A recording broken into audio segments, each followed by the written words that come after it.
Adam Miller is welcoming suggestions from listeners. So if you want to hear the Paracast in your city, which helps us sell the show to advertisers, by the way, what you do is write us at the Paracast, news@theparacast.com. Tell us the name of the station, the program director. We hope you'll make some initial contact with them. This way they know what to expect. If you can persuade them, let us know, and we'll let Adam follow up. He's the affiliate guy at GCN. In fact, he's a senior affiliate guy. But he'll do his best to get that station to accept the Paracast. So we're making progress. I mean, we started out with GCN back in 2010, August of that year, and we had exactly 0 stations for the first few months. And they don't have a big affiliate department at GCN, so it requires that we do the work, that you do the work to get those stations. So that's how we go. We hope that you'll help us get more stations. We added another new feature to the Paracast Plus at plus.theparacast.com. And this is excerpts from a book called And Your Dog Sings Chopin. Chris, how did you and Ray Stanford come up with a title like that? You know, Ray is kind of, his prior book is called Socorro Saucer in a Pentagon Pantry. He just has this habit of coming up with strange book titles. And, you know, I threw a short list of titles at him when we were nearing completion of the manuscript. And he just blurted out, how about And My Dog Sings Chopin? And he had told a story about his dog that would sing along with Chopin when it was played. He wouldn't sing with anything else, just Chopin. And so it's a working title. I don't really think that is going to make it past some, book publisher. But that is the working title. He came up with it. And, I have other titles that I think are a little bit more appropriate, but I think it was just more of a joke than anything. But again, this particular book is all in Ray's words. It was a series of hundreds of hours of interviews that I did with him over a 5-year period, and have added to, in bits and pieces have been added to it over the years. He doesn't want it to come out until he's back on the map, so to speak. And, I think he's kind of forgotten that the book's even there. I mean, I completed the darn thing in 2007, 2008. So it's been sitting there gathering dust for quite some time. It's absolutely fascinating. I think it'd be lots of fun, I think, for folks to, get a verbatim, a chance to hear verbatim stories from Ray's past. He has quite an amazing historic past. He pretty much knew anybody who was anybody in the field all through the 60s. Mid to late 50s, 60s, 70s, into the 80s, before he kind of went underground a little bit. So I'm going to be posting excerpts up there. And I think what we can do is post a question bank to have folks request specific personalities, possibly from our ufological past, or cases maybe that Ray's commented on. And I'll do my best to get some excerpts up there for our Paracast Plus subscribers. Well, you know what we could do here then? Maybe the way to accomplish that is for you to give us a list of the names of the researchers who are mentioned, and then based on their votes or something, we'll put those up. How's that? But you have to be a member of the Paracast Plus at plus.theparacast.com. Once again, that's plus.theparacast.com. And this way, you could take advantage of the commercial-free version of this show. You can take advantage of the After the Paracast podcast. You can take advantage of the book excerpt. We're also planning a section on classic episodes, primarily the ones from the time we first joined GCN in August of 2010. This way they have the most commercial content and will benefit the most from being ad-free. And some of the earlier episodes, we're going to do that, and they'll be added to the Paracast Plus. It's available for a modest subscription fee at plus.theparacast.com, plus.theparacast.com. Now, understand with regard to Ray Stanford's book, I am in the same position you are, listeners. I will see the chapters as Chris submits them, not before. I've not read this book. And I'm hoping maybe some publisher out there will take a big wad of cash and say, Ray, come on. We'll give you some money for this. Why don't you publish the book? No, I've already turned down one deal. Oh. Was it not big enough, or is it because Ray just really, really isn't ready? Ray thinks, once he's back on the map, we should get HarperCollins or, Bantam or St. Martin's or something. He wants to shoot for the big houses, and I think it should just be put out there.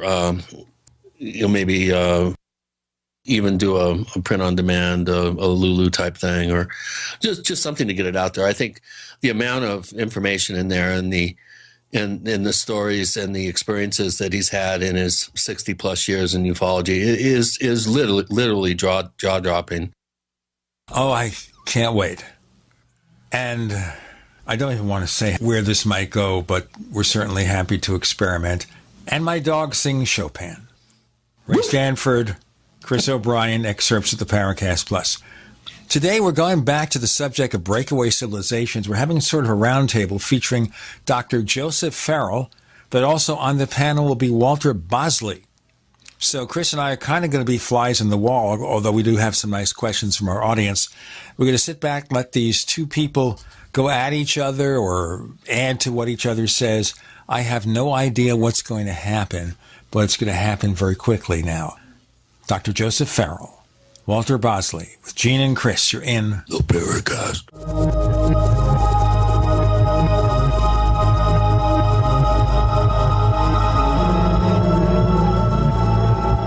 Do you need a website? Well, you can get a great deal on hosting services with Namecheap's legendary coupon code. They're offering substantial hosting discounts on shared hosting, business hosting, VPS hosting, reseller hosting, and even dedicated servers. Namecheap is preferred by millions. It's backed by a money-back guarantee. Use the coupon code LEGENDARY to cash in on the special deal at Namecheap.com, Namecheap.com. First came Attack of the Rockoids, and it was a critically acclaimed success. And now there is The Coming of the Protectors. A former military intelligence man is contacted by a space woman in a dream that turns out to be a nightmare because evil forces on her distant planet are planning to conquer the Earth. This is gripping science fiction of the classic kind.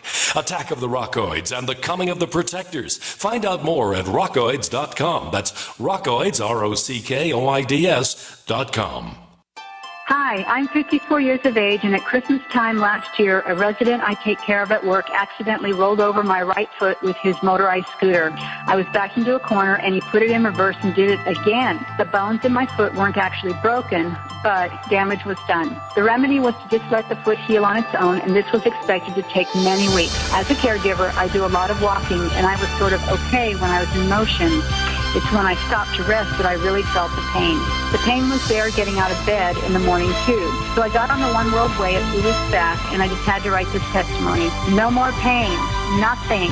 I can only attribute this to the One World Way since I haven't introduced anything else into my life. This product is a true godsend. It gives me energy and did whatever magic this stuff does to heal my poor foot.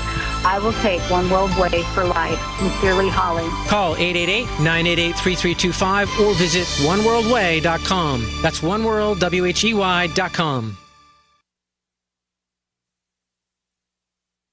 This is Dan Pilla. Do you owe the IRS money you can't pay? Are tax debts crippling you? I've defended people from the IRS for over 30 years. I've helped thousands, and I can help you too. I wrote the book on IRS settlement, and I'm telling you, there's no such thing as a hopeless case. Call 800-34-NO-TAX to finally get free of IRS debt. With the IRS's new programs, there's never been a better time to solve your problem. Call 800-34-NO-TAX. That's 800-34-NO-TAX, or my website, danpilla.com. Are you tired of commuting to a job that makes someone else rich? Working harder than ever, but getting nowhere? Do you hate spending hundreds of dollars every week on daycare? Having someone else raise your children? With our opportunities, you can start earning money as soon as next week. You get to be the boss, work from home, and live a happier life. At Be the Boss Network, you'll find hundreds of work-from-home opportunities that you can literally start today and be earning money as soon as next week. Go to freedom106.com and start earning money as soon as next week.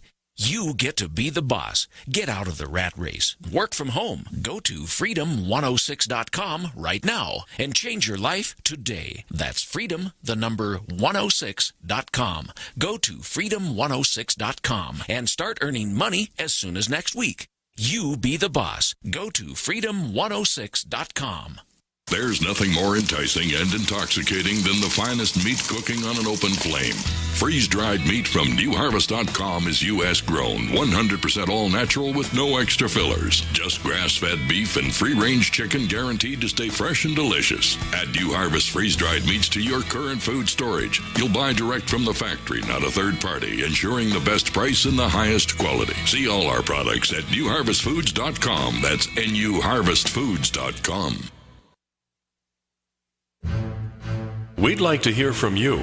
If you have a comment or question about the Paracast, send it to news@theparacast.com.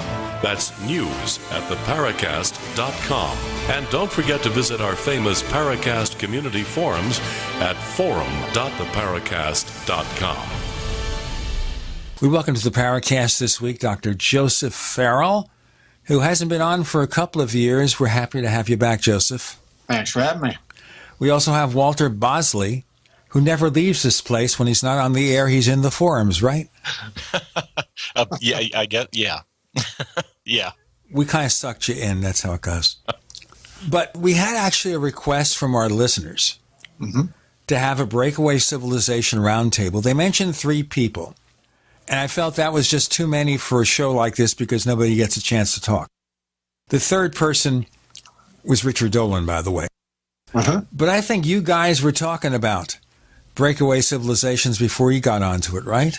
Well, in a way, yes, but I think it was Richard Dolan that really cemented the idea in his UFOs in the national security state, because he pointed out a very, I think, important point, and that was that if you create a top secret UFO study group and give it lots of money, over time, with its development of advanced technologies and so on, there arises the possibility, since it's got its own kind of separate infrastructure, that it would actually kind of break away from the host civilization. It would get so advanced, and with that advancement, it would kind of create its own decision-making culture and everything else, that the possibility really arises. And I think that Dolan is basically the one that kind of cemented the idea. I think other people were kind of tracking the breakaway civilization without realizing it, and he really kind of articulated it first. And also came up with the term, correct me if I'm wrong. I think the term itself really does, I think, encapsulate this whole subject area. And I think people have been actually bannering this subject about for quite a while. He created a tent for all this to live in. Exactly. Joseph, how did you first become interested in this possibility? Well, it began with my ancient research and the idea that I had that after, if we fought an ancient cosmic war in this system and blew ourselves to smithereens, you'd basically have some sort of elite trying to carry on. And in effect, that becomes a breakaway civilization, because everybody else is, living in their caves and hunting and gathering while these elites are trying to jumpstart civilization again. So the idea originated there, but it really kind of got a kickstart. And I think Walter has, with his research into the airship mysteries and so on, kind of came to the same conclusion that when you turn to the Nazi era and even before, you're dealing with a group of people that are literally trying to do this. They're trying to create some advanced technologies and pull ahead of the rest of human civilization. The Nazis certainly created the infrastructure during World War II with all the vast underground factories and research facilities that they built. So you have kind of the idea of a breakaway civilization right there. And certainly with the SS, with the institution of things like the Ahnenerbe-Dienst and the Kammerstab, which was their top secret research think tank, so to speak. You certainly have the idea that this is something very different from the public aspect of the Third Reich that you see. So it kind of gets a jump start during World War II. I think the bottom line here is that this breakaway civilization kind of emerges in phases. I think there's a pre-World War I phase, as Walter's shown. I think there's a Nazi phase, and then I think there's an American Cold War phase to it. So are we talking of one specific civilization, more than one, or is it a situation where all these disparate groups got together for various reasons? Well, in my opinion, I think it kind of starts out as more than one. I think really by now what you may have is kind of an international organization with various factions within it. But I think it starts out certainly as more than one. You've got the Nazis. You've certainly got the American establishment during World War II that basically creates its own infrastructure that carries on after the Cold War. So I think it starts out that way. But I think by now the possibility definitely exists that this thing may have become truly international and global in its scope. Now, when we hear these terms bandied about, like international bankers, which I assume is the banksters, as some people call them, and the Illuminati, are they in any way related to this, or just various people who want to be in control in this civilization? Well, in my opinion, yes, I think they are related. I think there's a definite secret society aspect of this that goes back at least as far as Adam Weishaupt and the Bavarian Illuminati, because of course they're involved in all sorts of chicanery, political agendas, and so on in Europe. As far as the banksters go, the biggest thing here, I think, Gene, is that if you examine this idea of a breakaway civilization, one aspect that didn't get much play was the idea that if you're going to create something like this, if you're going to create a transgenerational institution, basically, that's going to be examining advanced technology, researching it, trying to develop it, you've got to have the financing for it. And that means, quite literally, you know, as I put it in the San Mateo conference, you're dealing with the idea that you're going to have financing that's going to dwarf that of the Manhattan Project, and it's got to be completely secret. In other words, you can't just go out and tax everybody to death in order to create the billions and trillions of dollars you're going to need to develop this stuff.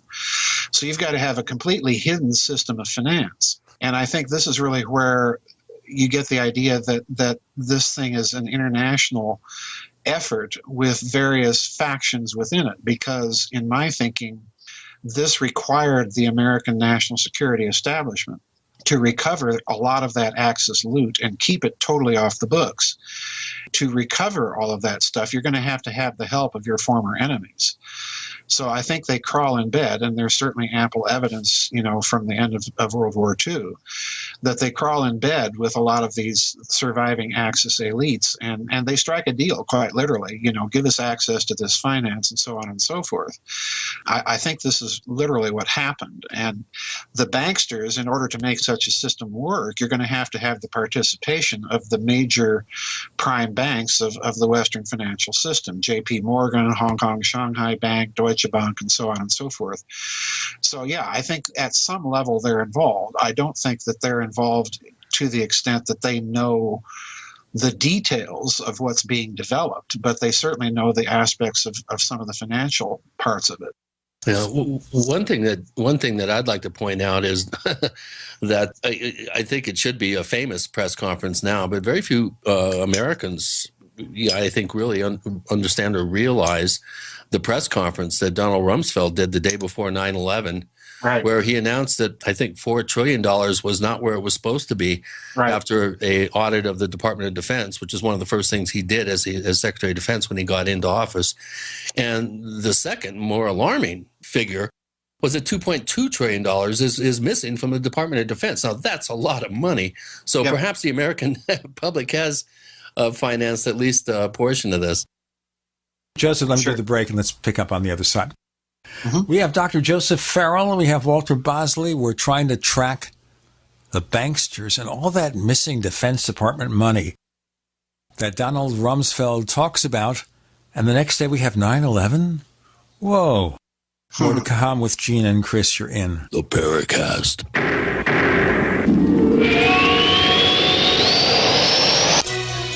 Thank you for listening to GCN. Visit GCNlive.com today. I'm Jesse Gonzalez, Vice President at Kmart. Did you know that premature birth is the #1 killer of babies in the United States, or that survivors can face a lifetime of serious health problems? But you can help. Join me in Kmart for the March for Babies Walk. We'll work together to raise funds for research and programs that help the marginalized fight premature birth and birth defects and improve the health of moms and babies. Start your team today at marchforbabies.org. Paid non-attorney spokesperson Adam Pulaski of the Pulaski Law Firm with principal office in Houston, Texas is the attorney responsible for the content of this ad. This ad is not legal advice, and the choice of a lawyer should not be based solely upon advertisement. Services may not be available in all states. Attention Xarelto users. If you or a loved one took Xarelto and suffered a serious bleeding event, you may be entitled to financial compensation. Xarelto is a popular prescription blood thinner used to prevent blood clots and protect patients from strokes. These serious bleeding events have led to numerous cases of hospitalization and even death. Phone lines are open 24/7. Call 800-261-0937. That's 800-261-0937. Dangerous blood clot device alert. If you or a loved one had an IVC filter placed to prevent blood clots from traveling to your heart or lungs and suffered an injury, you may be entitled to substantial financial compensation. The FDA warns that IVC filters may cause serious complications, such as heart or lung damage, internal bleeding, and even death. These dangerous blood clot devices can break, and the metal fragments can travel to your heart or lungs, causing serious injuries. If you or a loved one suffered organ damage or other injuries from an IVC filter, you may be entitled to substantial financial compensation. Act now. Time is limited to file a claim. For a free consultation and free information, call Injury Help Desk at 800-478-1507. 800-478-1507. 800-478-1507. This is an advertisement. Paid non-attorney spokesperson. InjuryHelpDesk.com is responsible for this advertisement. Principal office, Las Vegas, Nevada. Hi, Peter Vaccaro for ParanormalDate.com. Are you looking for love in all the wrong places? Now you have a chance to change that by signing up for free at ParanormalDate.com. This incredible dating site puts people of like minds together. People who are interested in the strange, the unusual, mysteries, ghosts, UFOs, and the afterlife, and so much more. ParanormalDate.com was developed for you, people seeking a viable alternative to the other dating services. You can join for free by going to ParanormalDate.com, and if you decide you like it and want to connect with people, use the code GEORGE for a substantial discount. Mark Rawlings, president of ParanormalDate.com, says so many people hunger to share their experiences about the paranormal, the unexplainable, or the afterlife, and so much more, and this is the source for them to meet and share that common interest. So sign up for free at ParanormalDate.com, ParanormalDate.com, and use the code GEORGE if you decide to connect with someone you like. Are you worried about your mom or dad living alone in their house?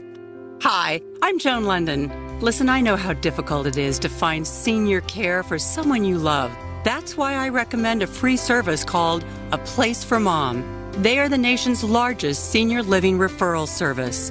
Call A Place for Mom today. To receive free information on senior living communities in your area, call A Place for Mom at 1-800-704-6182.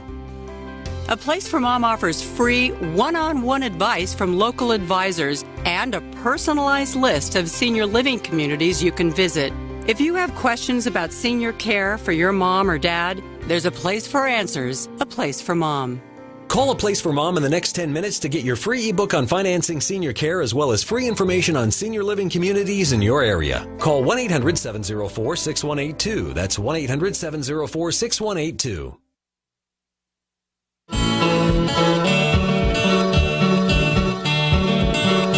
This is Micah Hanks of the Gray Alien Report, and you're listening to the Paracast, the gold standard of paranormal radio.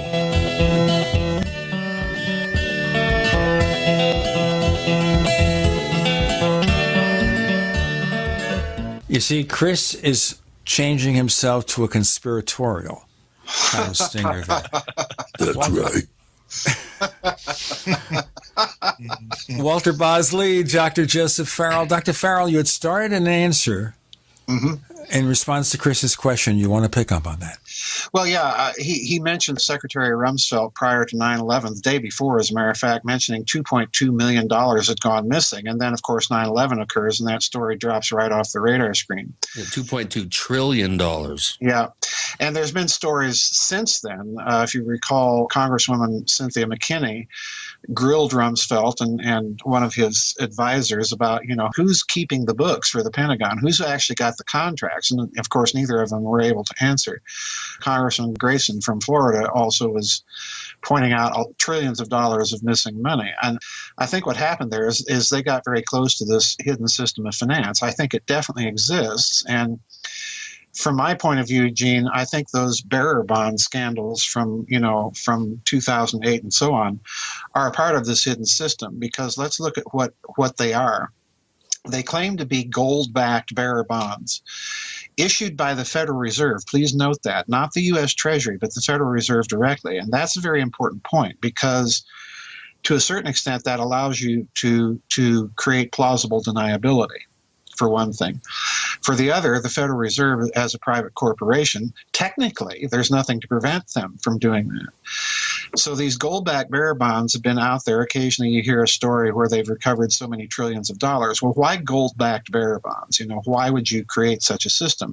I think the essence here is that this represents the transactional currency, so to speak, for this hidden system of finance. They actually have to have a physical medium of exchange to move and account for all this gold that they recovered under the Truman administration from that point on, from all of this Axis booty.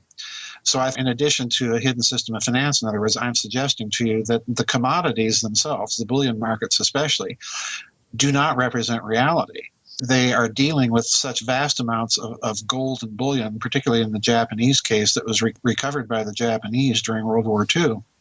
That's been kept totally off the books. So this allows them to manipulate the commodities markets through these securities and so on and so forth. And indeed, this is what we've seen happen in the post 9/11 world. This whole story has broken wide open. They've been accused of fixing the LIBOR rates. They've been accused of fixing the bullion markets. And I think what you're looking at is this hidden system is coming out gradually into the open. Now, the thing that bothers me about Rumsfeld is that this guy has been in government for years. He knows how the system works. Right. He knows the tricks, the sidesteps. This is a two-part question. Number one being, why would he even reveal this? Why wouldn't he shut up? And number two, any possible connection between 9/11? Did it happen that day because of what Rumsfeld said the day before to basically obscure the story? I personally suspect that there is a financial aspect to 9/11. In fact, I got into that in some depth in my most recent book that just came out, that there is a financial aspect to 9/11. There were investigations taking place by ONI, the Office of Naval Intelligence, into a lot of missing money and illegal securities. We're talking in the tune of hundreds of billions of dollars that were set to clear on 9/11, beginning on 9/11 and through the following week. And what happened is that during 9/11, the SEC, Securities and Exchange Commission, suspended the normal securities trading and clearing rules. Under the normal rules, you cannot substitute securities, a set of securities for another set of securities destined to clear. When they suspended that rule, the securities that were set to clear, which were by every appearance fraudulent, were substituted for other securities that actually cleared. So in other words, there was an activity of the hidden system of finance that was going to be revealed had 9/11 not occurred. The other interesting thing I think that people need to take note of is that the offices of naval investigation were part of the Pentagon that was struck on 9/11. So in other words, there appears to me to be some sort of financial crime that somebody wanted to cover up. Now, Rumsfeld, what I think is interesting about him and his statement, Gene, is that, as you say, he's been kind of a revolving door in American politics going all the way back to the Reagan era. When he came out and revealed that, I think what he did was he revealed something that even he did not realize the full depth of what he was saying. In other words, he's not a member of the inner circle of this breakaway group. He reveals something that the breakaway group doesn't want revealed. And of course, 9/11 very conveniently buries the story. But of course, later on, he's grilled in front of Congress for a lot of these missing trillions. And of course, those investigations get nowhere. In fact, Congresswoman McKinney from Georgia, they mounted a huge effort to defeat her, which they actually did. As far as I know, she kind of went into hiding. I think she's in Indonesia or someplace like that because, she kept digging and literally left the country, which kind of conveys the idea that, she may be in fear of her life or thinking that she's under some sort of threat or danger. I think Rumsfeld's speech there, his press conference, was really kind of an inadvertent thing, that he was disclosing something that somebody else didn't want disclosed. I don't think he's part of that deep inner circle, in other words. Plus, isn't there billions of dollars in missing bullion from the World Trade Center as well? Yes. I mean, that, lest we forget that. Plus, I think the 14th floor where the fire evidently started on 9/11 on World Trade Center number 7, wasn't that also a SEC investigation of files in the Office of Investigation there, not to mention the largest CIA operational headquarters outside of Langley. Yes, exactly. That's true. Moreover, there's a researcher into 9/11 by the name of E.P. Heidner that I reference in the book quite a lot. He or she, I think it's a he, uncovered the fact that where the planes actually struck the Twin Towers were brokerage houses, offices of the brokerage houses that were cooperating in this investigation. So in other words, if you examine the financial angle of it, it looks like somebody definitely wanted to curb that investigation and create the conditions that would allow the normal clearing rules to be suspended so that they could substitute other securities. So yeah, there's huge aspects of finance in 9/11. Not to mention our good old friends at Deutsche Bank, doing all of the puts and trades that they were doing at the last minute. Or the put orders on United Airlines. And I think there are too many convenient coincidences for this to have been just simply 19 Saudis with box cutters. And you do bring that out, I think, very loud and clear in your book. In fact, you actually add a layer of intrigue, which I'm sure we'll get into at some point in the show. Walter? Yes. I want you to drop in. You haven't heard from you. He's flummoxed. You're not on my bailiwick, so I'm listening and learning. As you know, I've recently jumped into the pool of the Deutsche Bank stuff myself because it did raise its head in my the background historical aspects. So, I saw, particularly around 9/11 and since then, particularly with the 2008 crash, I saw a resonance with what I do, with what my so-called bailiwick actually is. And I'll tell you, it is this stuff we're talking about around 9/11 and the Deutsche Bank stuff that has actually brought my interests into the present. I'm still doing background historical stuff because I think that aspect of this is fascinating, but nothing has brought my attention to the present with this stuff like this bankster stuff, this Deutsche Bank stuff in particular. Particularly when you see the connections to the various present-day politicians and people running for office, it's intriguing in that scary way. Will be even scarier on the other side. Dr. Warming up. Just warming up, folks. Dr. Joseph Farrell, Walter Bosley, Gene, and Chris. And Chris right now is going to show you his deepest conspiratorial stinger. You're in the Paracast.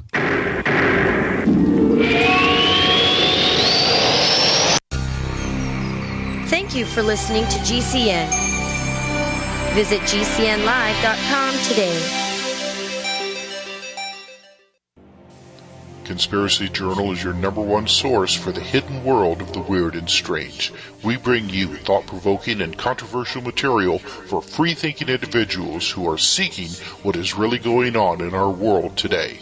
Some of this material may adversely affect you. Other pieces are meant to enlighten. Either way, be prepared to be intrigued by such things as the reality of UFOs, ghosts, strange creatures from time and space, hidden conspiracies, time travel, Nikola Tesla, suppressed technology, and a whole lot more. You can find out more by visiting our website at conspiracyjournal.com. There you can sign up for our free weekly newsletter sent directly to your email address. Find out what they don't want you to know.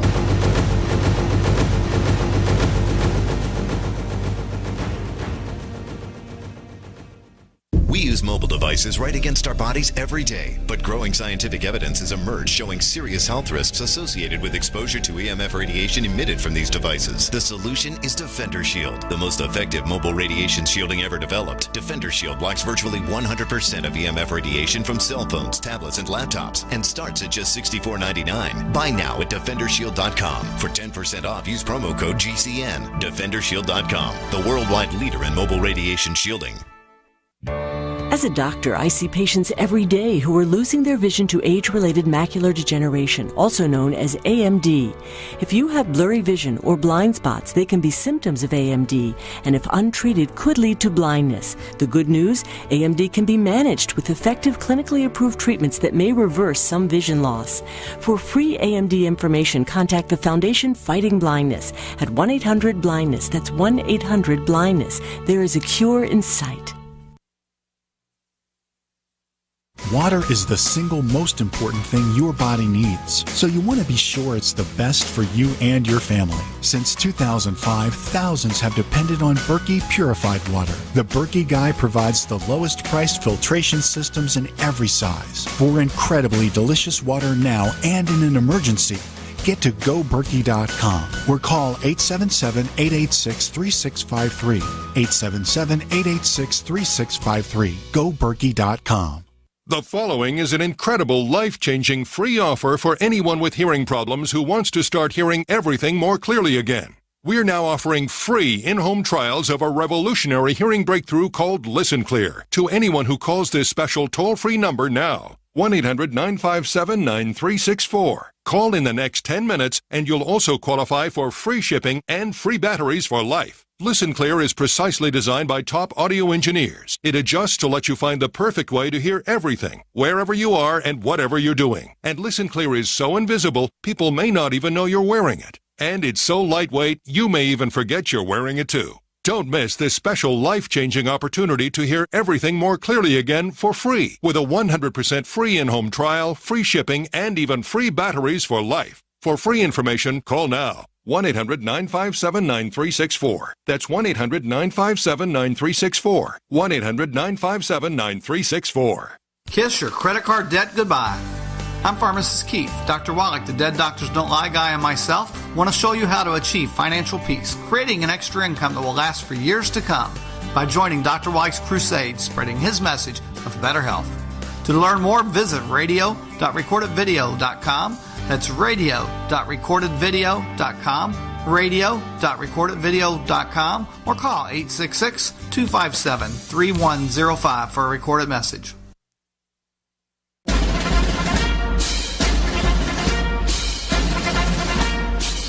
Hi, it's Grant Cameron from presidentialufo.com. You're listening to the Paracast, the gold standard of paranormal radio.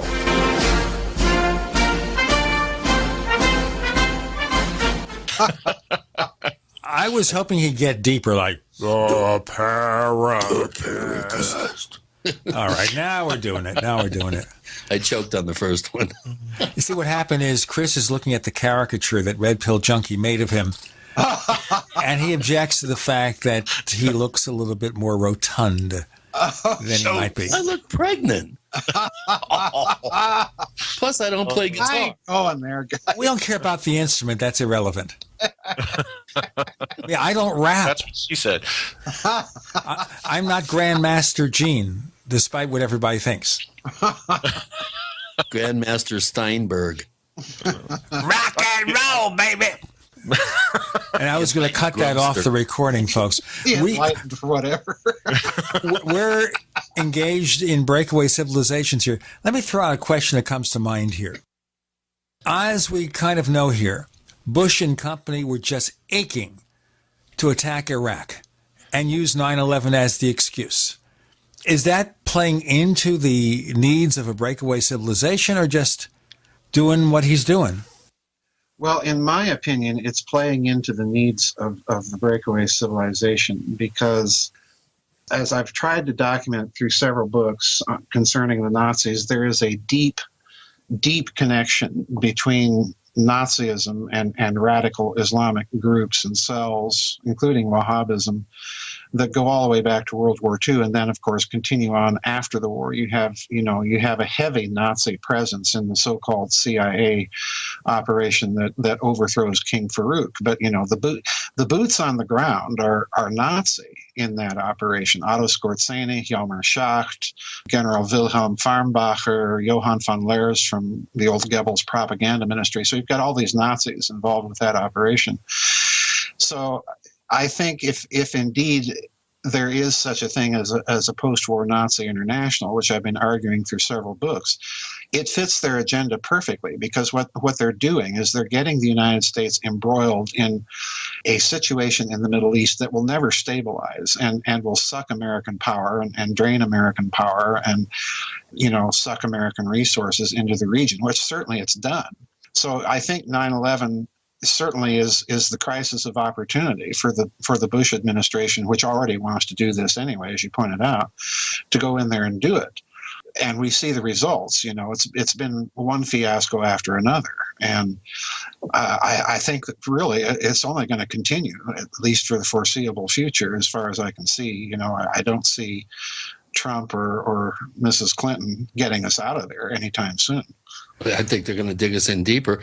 I saw an interesting interview that was reposted on the internet with retired General Wesley Clark, who said that he went down into the Pentagon a week or so after 9/11 and was told by one of the, staffers in the Joint Chiefs staff, who was rather alarmed and said that the plans had already been made to attack Iraq. Yes. And, I find it very interesting that just a week after 9/11, that plans had already been formulated. So that obviously indicates that even before the event, plans were being drawn up to go into Iraq. And, of course, at the time, he didn't mention Afghanistan, of course, which is where we went first, and then later on went into Iraq. But that does kind of suggest premeditated. Sure. Even more than that, I had read some reports that as far back as 1999, W and his cronies were planning this. Yeah, I don't know. That wouldn't be a surprise. Here's the thing, though, guys. You have to qualify this on one hand with what Clark said. And I'm not trying to, defend any position here at all, because I agree with what you just said, Gene, that, I think, Bush-Cheney administration, they wanted to do this. But as far as plans are concerned, there are always plans. Yeah. Attack plans and invasion plans on every country you could imagine. They exist. These things are thought out. They're fleshed out. They exist. They're ready to go, and they're ready to be activated. So there is, in General Clark, here's what's interesting. General Clark's alarm interests me in that Wesley Clark certainly knows better than I do the details of what I just said, about there being plans in existence. For him to be alarmed implies to me, was there some version of the next level of activation that he discovered or suspected? Right. Because the plan itself, but you might be shocked what the plans are that are drawn up. Let me give you an example from history here, Gene, about what Walter's talking about. After World War I, the strategy analysts and financiers in both Great Britain and the United States looked at each other and saw in each other, who had just been allies in World War I, helping to defeat the Germans, saw in each other commercial rivals on a global scale. And as a result, both Great Britain and the United States drew up war plans for war against each other, a global war against each other. So, the idea that plans exist for invasion of Iraq or the Middle East, I'm in agreement with Walter. They've got plans for invading just about anybody at any time. And I think he's correct here that if General Clark is raising alarm bells about it, it's because he saw something else. he saw something deeper that the plan was connected to. I was looking at an article from Mother Jones that was tracing our engagement with Iraq, going back even when Bush's father was president. Then they decided to do it fast. And even then, some reports say even that war was to some level faked and unnecessary. Well, yeah, that war, there's that famous exchange that April Gillespie, who was our representative in Baghdad at the time, had with Saddam Hussein's government. And he queried her very directly. You can find this story online just about anywhere.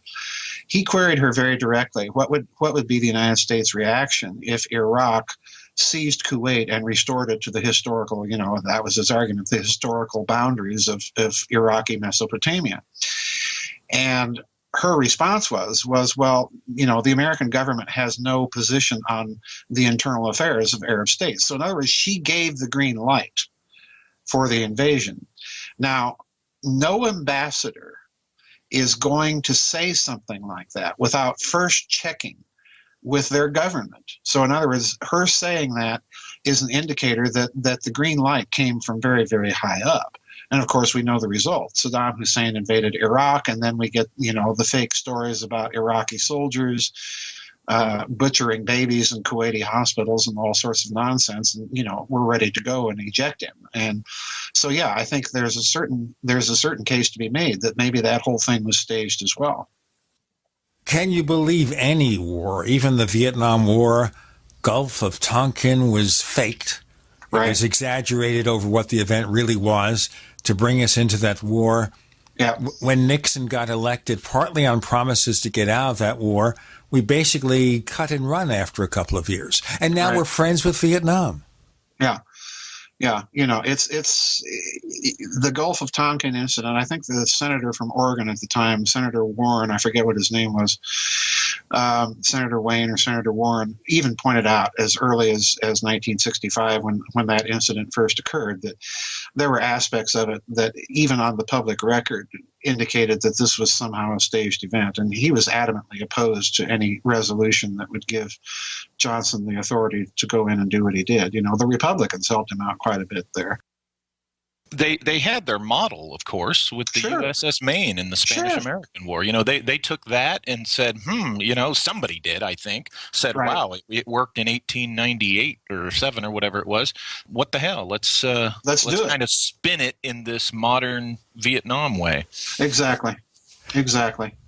Some people actually say that some of these events, some of these tragedies we have are false flag events. And we're going to be running out of time in a moment, so I don't want to ask for a response right now, but we will have one in our next segment. We have Dr. Joseph Farrell. We have Walter Bosley. And we're just getting started. We're raring to go. We're also raring to have you sign up for the Paracast Plus at plus.theparacast.com, plus.theparacast.com. We offer all sorts of extra special features. We offer the commercial-free version of this show with higher quality audio. We offer the exclusive After the Paracast podcast. And last week, Chris was playing the 1- and 2-word game for every response, and then we were joined by George Wingfield for some really, really frank discussion after the Paracast. And you get all that, plus excerpt from the book from Chris O'Brien and Ray Stanford, and My Dog Sings Chopin. That is the real title, folks. Go to plus.theparacast.com. Notice how I talk over their laughter. Plus.theparacast.com with Gina and Chris. You're in the Paracast.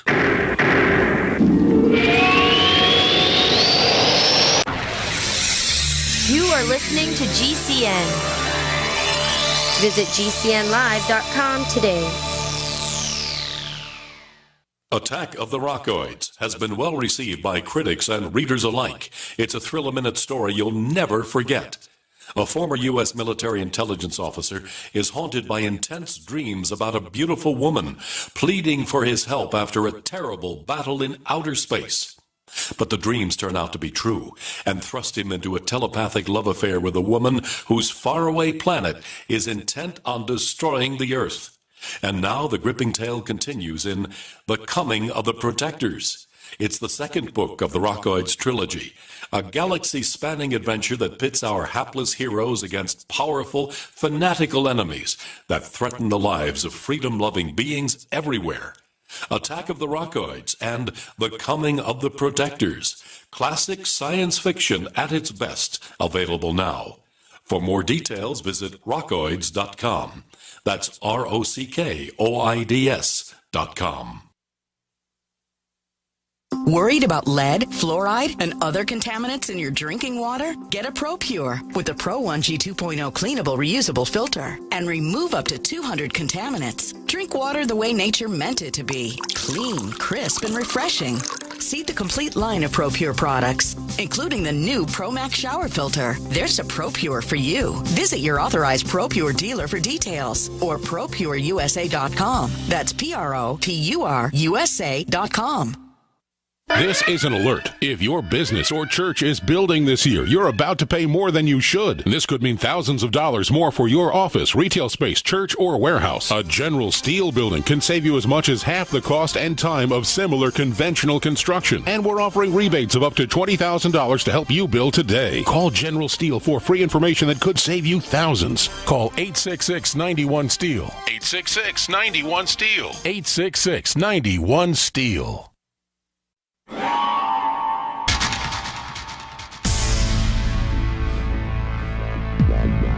Welcome back to the Paracast, the gold standard of paranormal radio. And now, here's Gene Steinberg.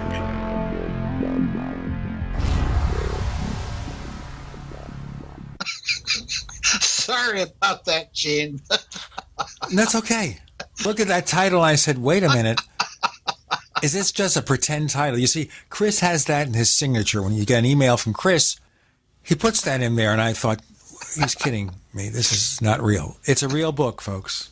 It's a real book, but it's a working title. Oh, you got to fit it in somehow in the final title.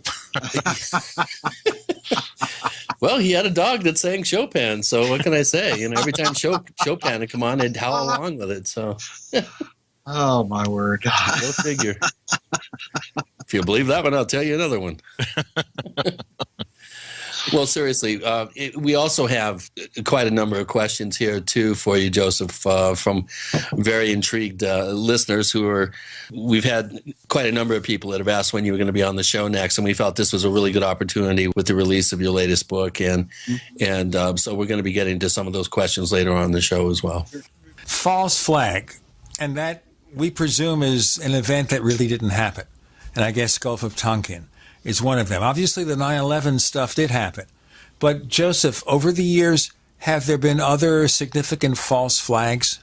Oh, wow. Where do you start? Yeah, I strongly suspect that there's an aspect of false flag to all these shootings that have been going on recently, including Orlando, Sandy Hook, the Boston Marathon, the San Bernardino shootings. There's aspects of all of these stories that, to my first reading of the narrative that comes out of them, there's all sorts of frayed edges. There's all sorts of leads that don't appear to be followed up, and so on and so forth. So I think that we're looking at the possibility of domestic false flags. I'm glad you put it that way too, Joseph, because this is something I think we need to clarify. There's a lot of, yes, the common definition and interpretation of false flag is an event that never happened.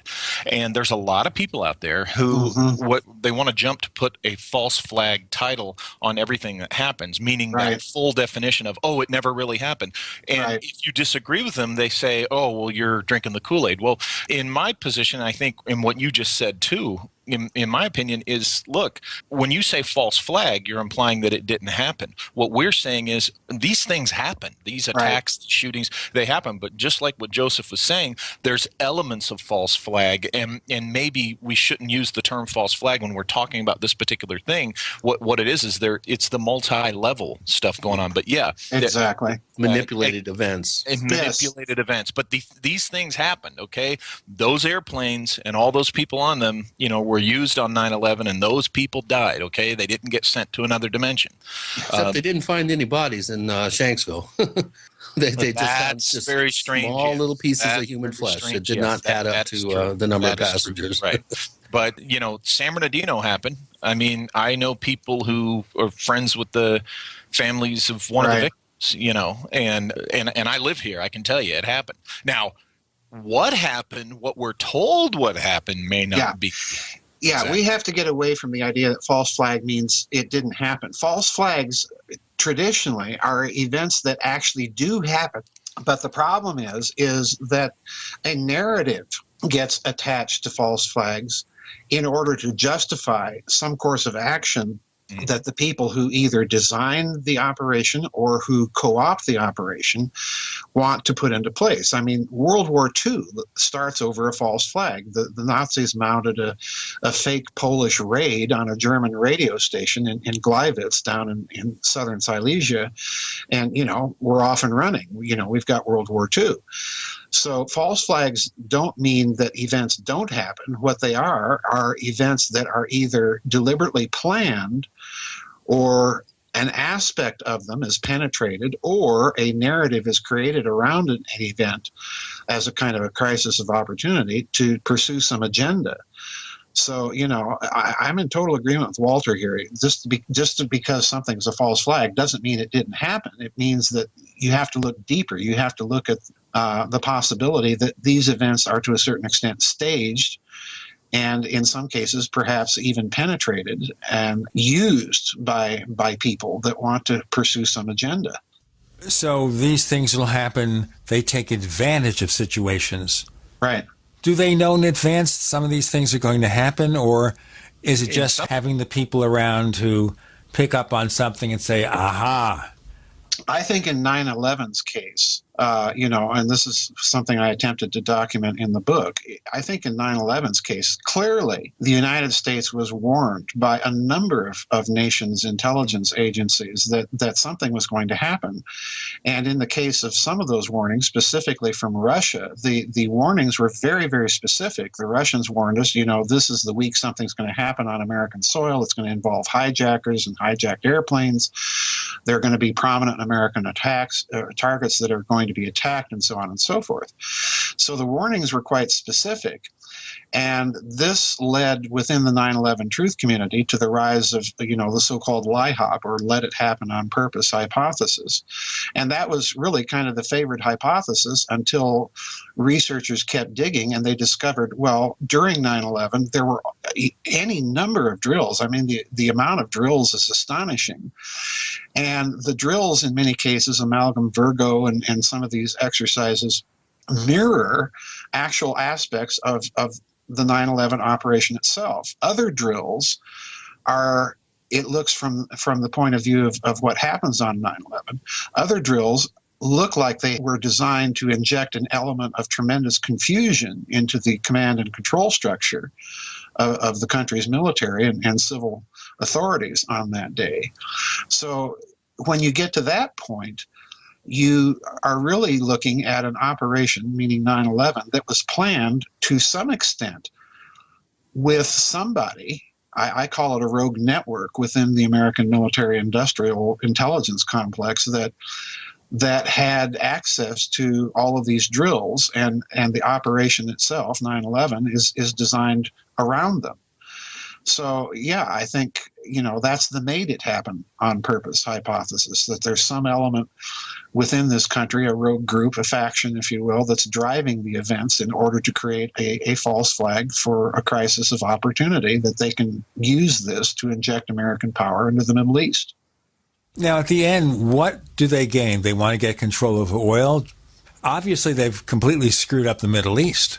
Yeah. This is where the 9/11 truth community actually, in my opinion, Gene, breaks down in its analysis. Because in order to exploit the energy resources of the region, which is the typical explanation they give for why 9/11 occurred, you can't exploit the energy resources of the region if it's unstable. All right?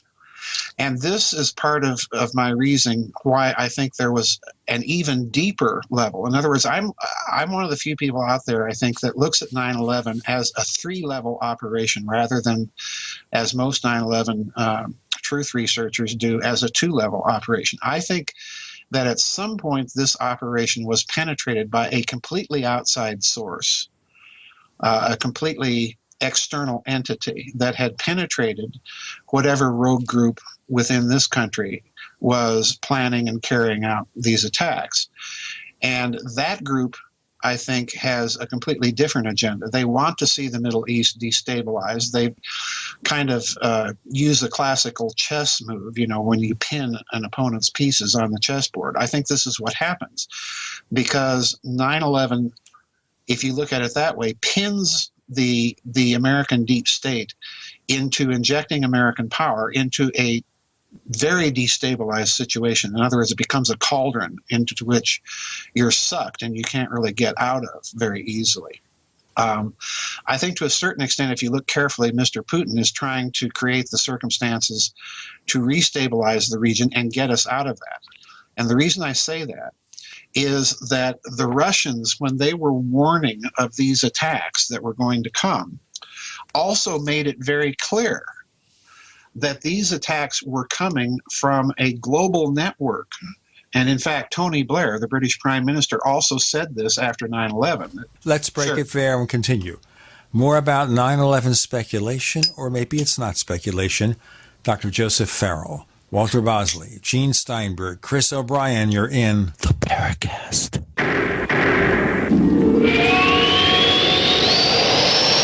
Do you need a website? Well, you can get a great deal on hosting services with Namecheap's legendary coupon code. They're offering substantial hosting discounts on shared hosting, business hosting, VPS hosting, reseller hosting, and even dedicated servers. Namecheap is preferred by millions. It's backed by a money-back guarantee. Use the coupon code LEGENDARY to cash in on the special deal at Namecheap.com, Namecheap.com. First came Attack of the Rockoids, and it was a critically acclaimed success. And now there is The Coming of the Protectors. A former military intelligence man is contacted by a space woman in a dream that turns out to be a nightmare because evil forces on her distant planet are planning to conquer the Earth. This is gripping science fiction of the classic kind.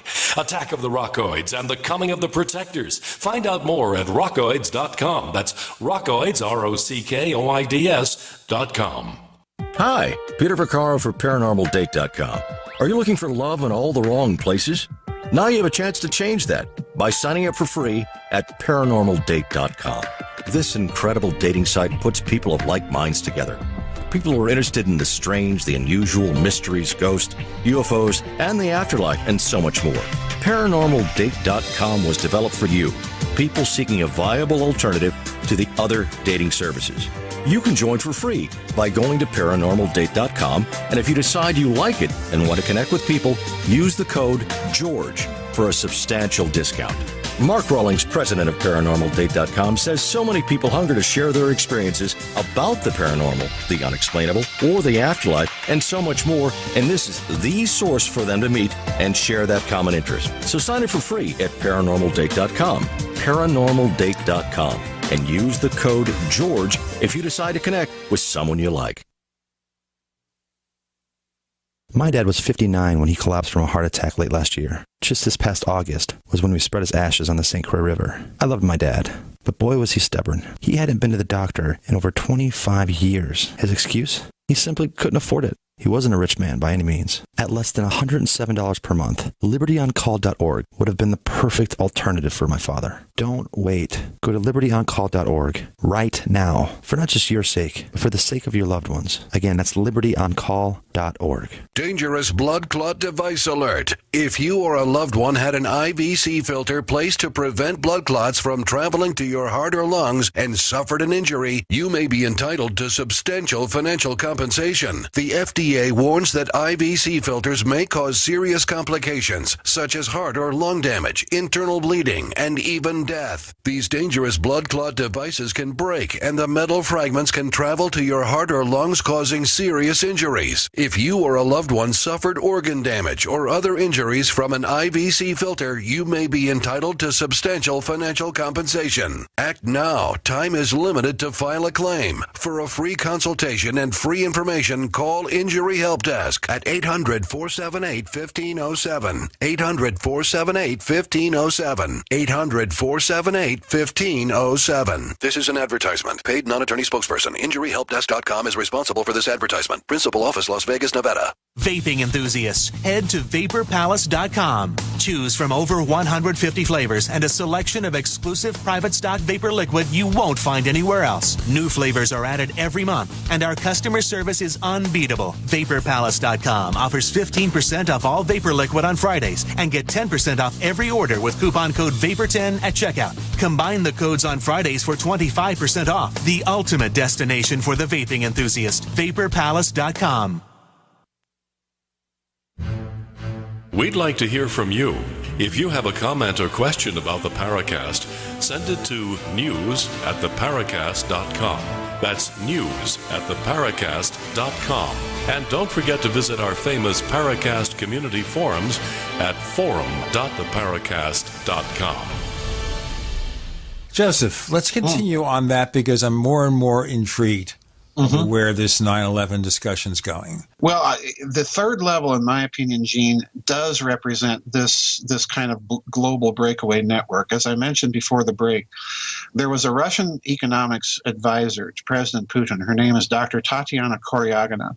And in July of 2001, she said very definitely and very clearly that not only would these attacks occur, but the attacks would be the planning of a global group. Those were her words. And then she added, a few very powerful men who want to remake the entire world, and they have assets in excess of $300 trillion. So in other words, right away, the Russian warning is not fingering, first of all. Let's note what it's not fingering. It's not fingering a terrorist network. It's not fingering Islamic radicals. And it, secondly, is not fingering a rogue element within the American deep state. And I think, again, that argument from the 9/11 truth community does have a lot of merit to it. You can't plan an operation like that with all of those concurrent drills without having some penetration into the American command structure. And the behavior of Bush and Cheney on that day indicate to me that, yeah, they at least knew some of this and may have been a part of it at some level. But you've got a third element, I think, that injects itself during the operation, announcing its presence, as it were. And at that point, you see the Bush administration begin to show evident signs of panic. And what do I mean by that? If you look carefully, just look at Bush's where he went that day and ended up at Offutt Air Force Base. Yeah, exactly. When he's at Booker T Elementary School, he's very calm. He continues with his photo op.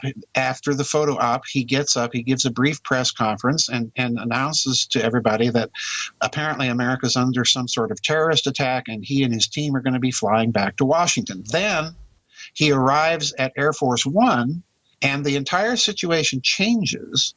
He flies not back to Washington, but he flies from Sarasota to Barksdale Air Force Base in Louisiana. He jettisons the press corps. He gives a brief statement at Barksdale in which the terrorist narrative has been completely dropped. He makes no reference to it. He refers simply to attacks and to some sort of test. And then from Barksdale, he flies on to Offutt Air Force Base in Omaha, Nebraska. Now, why is that significant? Well, Barksdale is the backup command for all of America's strategic nuclear forces, and Offutt, of course, is the command for all of America's strategic nuclear sources. So in other words, it looks like what he's doing is he's reasserting personal executive branch control over America's thermonuclear forces. Now, why is that significant? Because on 9/11, believe it or not, there is running a drill called Global Guardian in which all of America's thermonuclear forces, submarines, bombers, ICBMs, are on alert, the highest alert that they've ever been on since the Cuban Missile Crisis, all right? During this time period when he's flying to office, it's also been uncovered by the 9/11 research community that the White House received a number of calls to the White House switchboard from somebody, they don't know who, indicating that they had possession of top secret codes of the DEA, the FBI, the DIA, the CIA, the NRO, and on this goes. So in other words, somebody had penetrated the American command structure so deeply that they knew the operational codes of quite a few federal intelligence agencies. So in other words, what that signals to me, and what Bush's actions signal to me, is that they thought they were in danger, that someone might be able to launch our nuclear missiles. So he had to reassert personal presidential control. Now, this is interesting because with all the evidence out there that exists, that there's some sort of Bush administration connection, whether it's Bush and Cheney themselves or people that they bring in with their administration, who knows, but that there's some sort of element of knowledge prior to the events that they're willing to let the events happen or even were involved in planning them somehow. That's level 2. But when you get these calls and Bush's behavior, that's what is revealing to me that there is a possible third level. The puppet masters themselves had strings. The puppet masters themselves were being co-opted by yet a third level, that they had to reassert the executive branch control over America's nuclear forces on that day, which of course they did. And interestingly enough, you'll recall that Vice President Cheney is whisked to the White House operations room. So in other words, that's another indicator that they're trying to forestall a coup, in my opinion. And then Cheney, after 9/11, you recall, disappears for quite a few weeks, several months, in fact. He's not seen.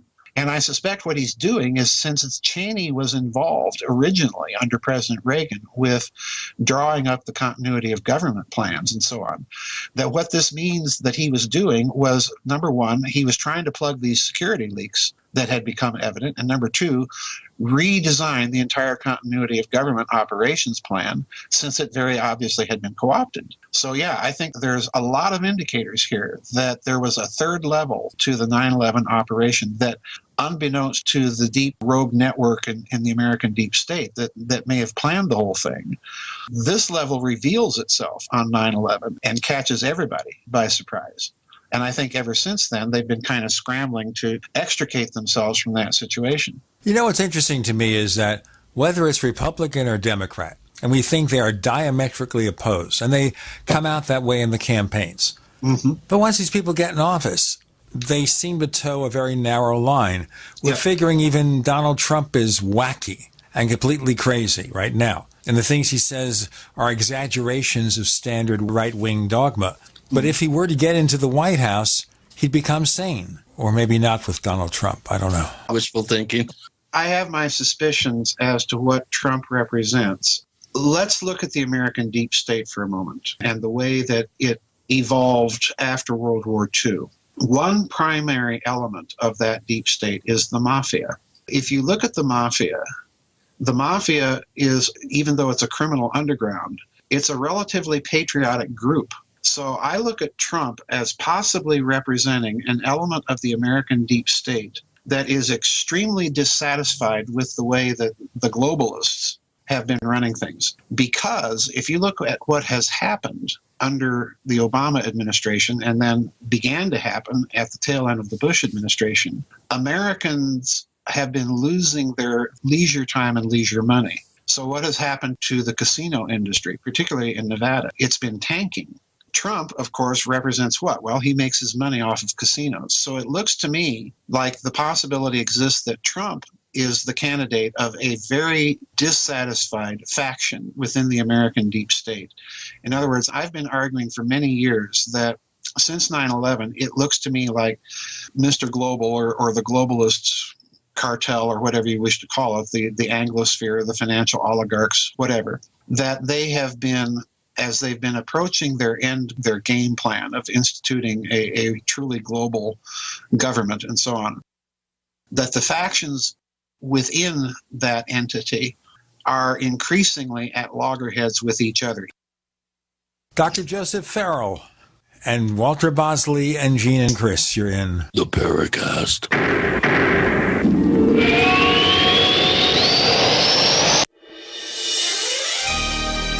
Thank you for listening to GCN. Be sure to visit GCNlive.com today. This is Dan Pilla. Do you owe the IRS money you can't pay? Are tax debts crippling you? I've defended people from the IRS for over 30 years. I've helped thousands, and I can help you too. I wrote the book on IRS settlement, and I'm telling you, there's no such thing as a hopeless case. Call 800-34-NO-TAX to finally get free of IRS debt. With the IRS's new programs, there's never been a better time to solve your problem. Call 800-34-NO-TAX. That's 800-34-NO-TAX, or my website, danpilla.com. So you've got to take a state construction license exam or certification. Can't decide on what books or what chapters to study? Discover right now how you can eliminate unnecessary books and wasted study time. At contractorexam.com, our study materials zero in on state-required test topics in an effective, multiple-choice format. So whether you're a plumber, electrician, general contractor, or other construction-related trade, contractorexam.com will help get you prepared. Visit us at www.contractorexam.com today. If you have sleep apnea and you're tired of dragging around your big, bulky home CPAP device wherever you travel, what I'm about to tell you may sound too good to be true. MiniCPAP.com now offers a portable device that's as small as a soda can and weighs less than a pound. Even better, you can try Transcend absolutely risk-free for a full 10 days. Call us now, 1-800-940-5473. Transcend is the world's first portable mini CPAP device. It gives you the freedom to sleep in total comfort anywhere you are. For even more freedom, you can add a battery that's as tiny as a deck of cards. Transcend is so small and so light you can fit it in your briefcase or purse to use anywhere you go. It's FAA compliant too, so you can even sleep comfortably while flying. It's true. You can enjoy the freedom to sleep comfortably anywhere, anytime you want. Call minicpap.com now for your 10-day in-home trial. 1-800-940-5473. That's 1-800-940-5473. Hi, this is Dr. Joel Wallach, the Mineral Doctor. You've heard me talk about 90 for Life for years. 60 minerals, 16 vitamins, 12 amino acids, 2 fatty acids. You may not know this, that I've actually designed Arthrodex for animals. That's right. Your pets need 90 for Life, too. Get this essential pet product by calling 877-279-9422. That's 877-279-9422. Again, 877-279-9422. Are you living your passion? Are you pumped to go to work because you get to talk about or work with or do the things that interest you the most? Is working, playing, and relaxing one and the same? As long as you're working for someone else, you'll never be living entirely true to yourself and your passion. I'm Pharmacist Keith. Let me show you how you can work around your current schedule, create the extra income so you can live your passion. Visit radio.recordedvideo.com. That's radio.recordedvideo.com. radio.recordedvideo.com. I'm Nick Soboleski, a Select Quote agent with a true story that could save you hundreds of dollars a year. A woman named Linda just called. Her husband, Ray, has a $300,000 group life insurance policy, but is changing jobs and can't take it with him. Well, I impartially shopped the highly rated term life insurance companies we represent and found Ray, who is 41 and takes medication to control his cholesterol, a 10-year, $500,000 policy for under $26 a month. That's almost twice the coverage for less than half of what he had paid. If SelectQuote hasn't shopped for your life insurance, you're probably paying too much. For your free quote, call 1-800-403-4885. That's 1-800-403-4885. 1-800-403-4885. Or go to SelectQuote.com. We shop, you save. Get full details on the example policy at SelectQuote.com/commercials. Your price could vary depending on your health, issuing company, and other factors. Not available in all states.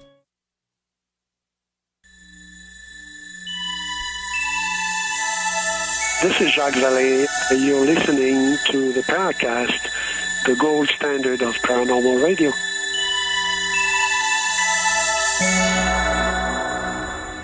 We continue with Dr. Joseph Farrell. These forces being at loggerheads with one another.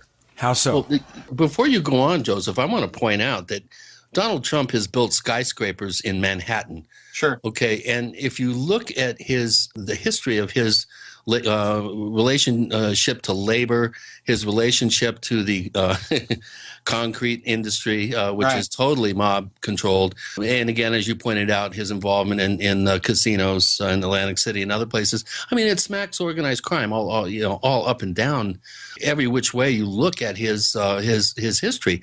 Now, do you think that this is something that could be a political liability to him going into an election? Do you think that there's enough ammunition there to? No, I don't think it's a liability, and I'll tell you why. I think what he's representing is a dissatisfied, disenfranchised part of the American deep state, and they're at loggerheads with the other components of the American deep state: Wall Street, the Council on Foreign Relations, the Rockefeller crew, and so on. In other words, you have to go back to the fact that the mafia, even though traditionally it's been involved in some very murky criminal activity, by and large is a very patriotic group. Think Santos Trafficante or Lucky Luciano, involved with the American OSS during World War II. So this group of people, I think, is seeing their bottom line hurt by the current policies of people running things. Trump, I don't think, would be hurt by this. And I'll tell you why. I found it extremely suspicious that initially Trump absolutely torpedoed Jeb Bush's campaign by putting the whole 9/11 truth issue out into the mainstream. And basically by bringing up things that were only talked about within the 9/11 truth community in a presidential debate. If you recall, he just kind of left Jeb Bush kind of stammering and stuttering. And then the next thing we know, Jeb Bush is gone. Then what happened? Well, he mentioned this crazy connection, apparently, of Ted Cruz's father to the anti-Castro Cuban group, and immediately that raises the whole Kennedy assassination thing. So Trump looks to me like he's got somebody in his campaign, I don't know who, I have my suspicions, that has been doing research on all of these things that the alternative community has been pursuing for years. And Trump is injecting these things into the political debate at key timed moments.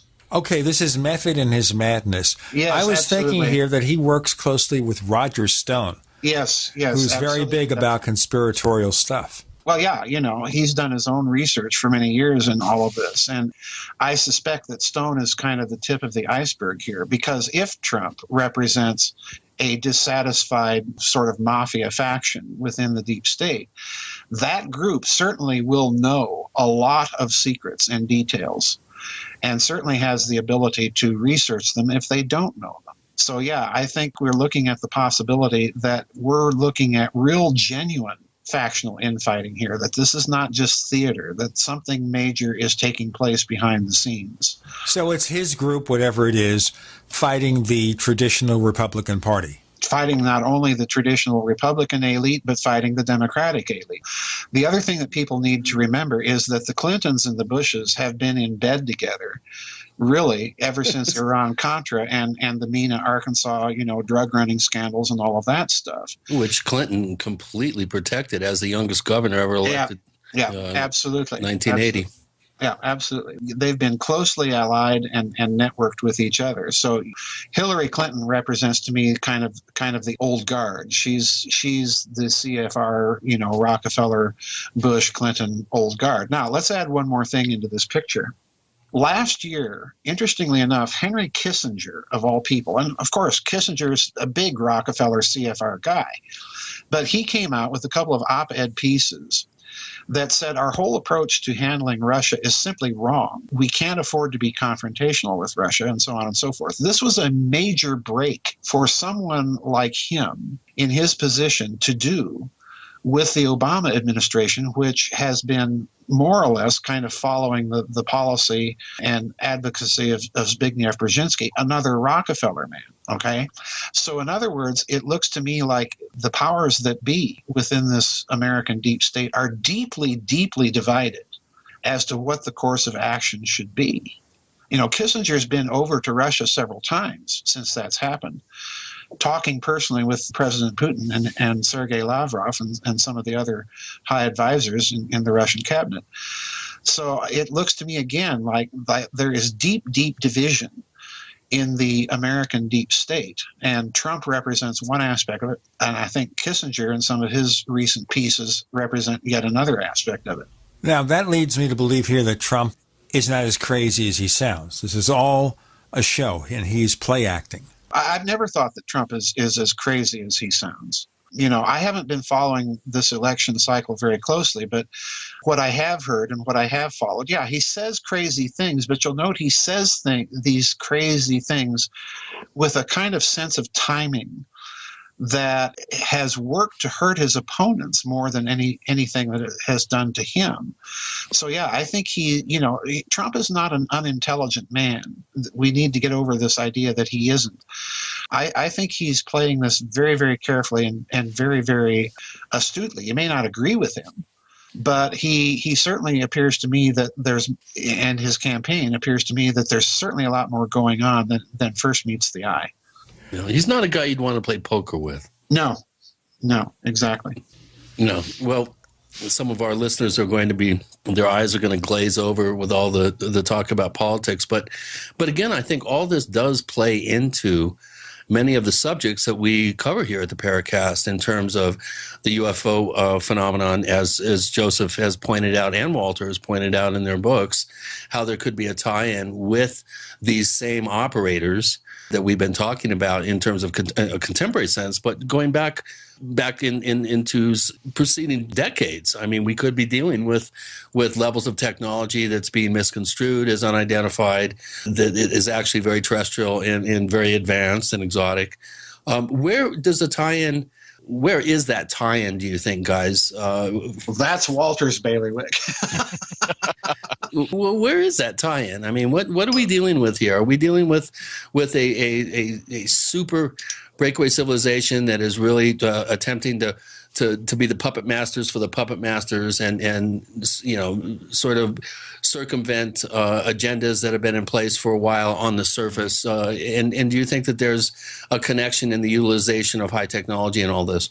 Oh, yeah. Absolutely. From my perspective, it is something that, quite frankly, it overtly, I don't want to say overtly, how do I put this? What we're dealing with today, the roots of it are visible in the 19th century. What Joseph is talking about when you ask him, what is this thing today?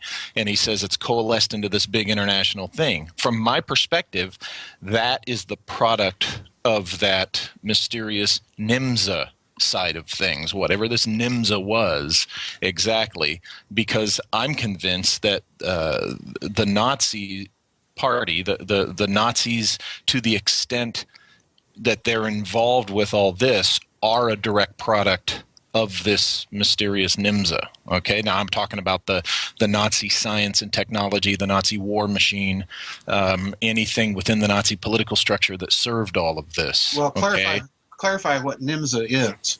Oh, I have to pull the book out to pronounce it properly, but essentially... Nationale Maschinenzahlungsamt. There you go. Essentially, it was a Prussian entity, Prussian organization that, of course, had its people behind it, when they founded it in the 19th century, that was the active organization, in my opinion, that developed the technology that became, the UFOs of the 20th century.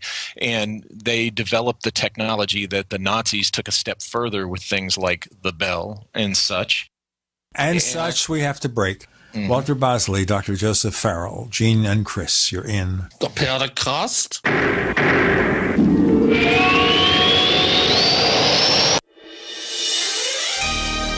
Thank you for listening to GCN.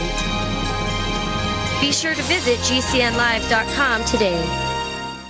Graphic Converter is the image manipulation tool for the rest of us. It does not use any database. You get full control of all your files. Want to view the images of a folder? Drag it into Graphic Converter and a powerful browser opens up to show your image files. You could use it for slideshows. You could use it to import images from digital cameras or from scanners. Need to do some image editing? You can do that too in Graphic Converter. Also print catalogs. Convert from so many formats, I can't even list them. Download now to see if Graphic Converter is good for you, like 1.5 million other users. Guess what? You could save money when you buy Graphic Converter. Use the coupon code Night Owl. Use the coupon code Night Owl to get a special price for Graphic Converter. Go to lemkesoft.com. That's LEMKEsoft.com. lemkesoft.com. LEMKEsoft.com. Paid non-attorney spokesperson Adam Pulaski of the Pulaski Law Firm with principal office in Houston, Texas is the attorney responsible for the content of this ad. This ad is not legal advice, and the choice of a lawyer should not be based solely upon advertisement. Services may not be available in all states. Attention Xarelto users. If you or a loved one took Xarelto and suffered a serious bleeding event, you may be entitled to financial compensation. Xarelto is a popular prescription blood thinner used to prevent blood clots and protect patients from strokes. These serious bleeding events have led to numerous cases of hospitalization and even death. Phone lines are open 24/7. Call 800-261-0937. That's 800-261-0937.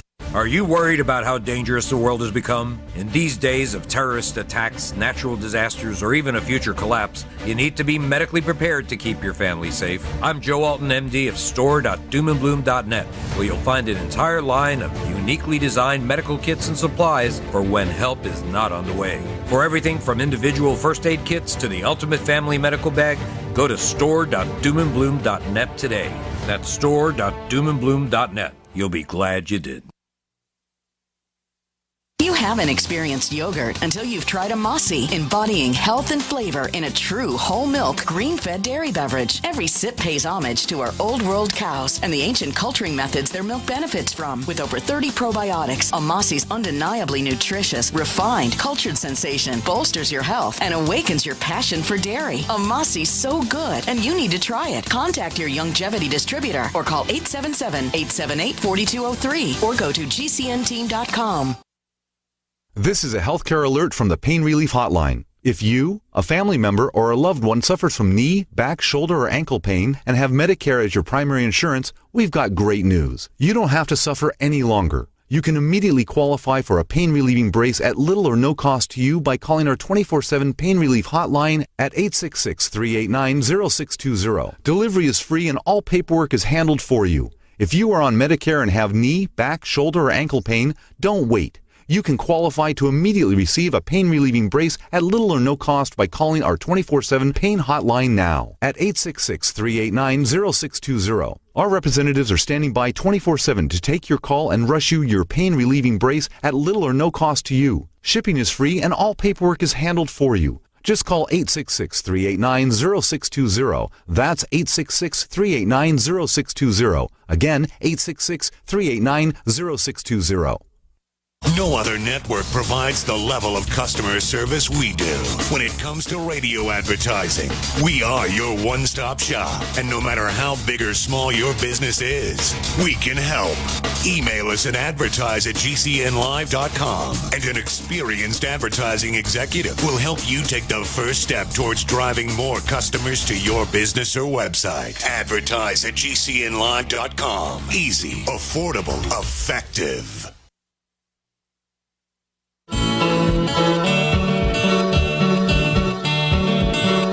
This is Micah Hanks of the Gralien Report, and you're listening to the Paracast, the gold standard of paranormal radio.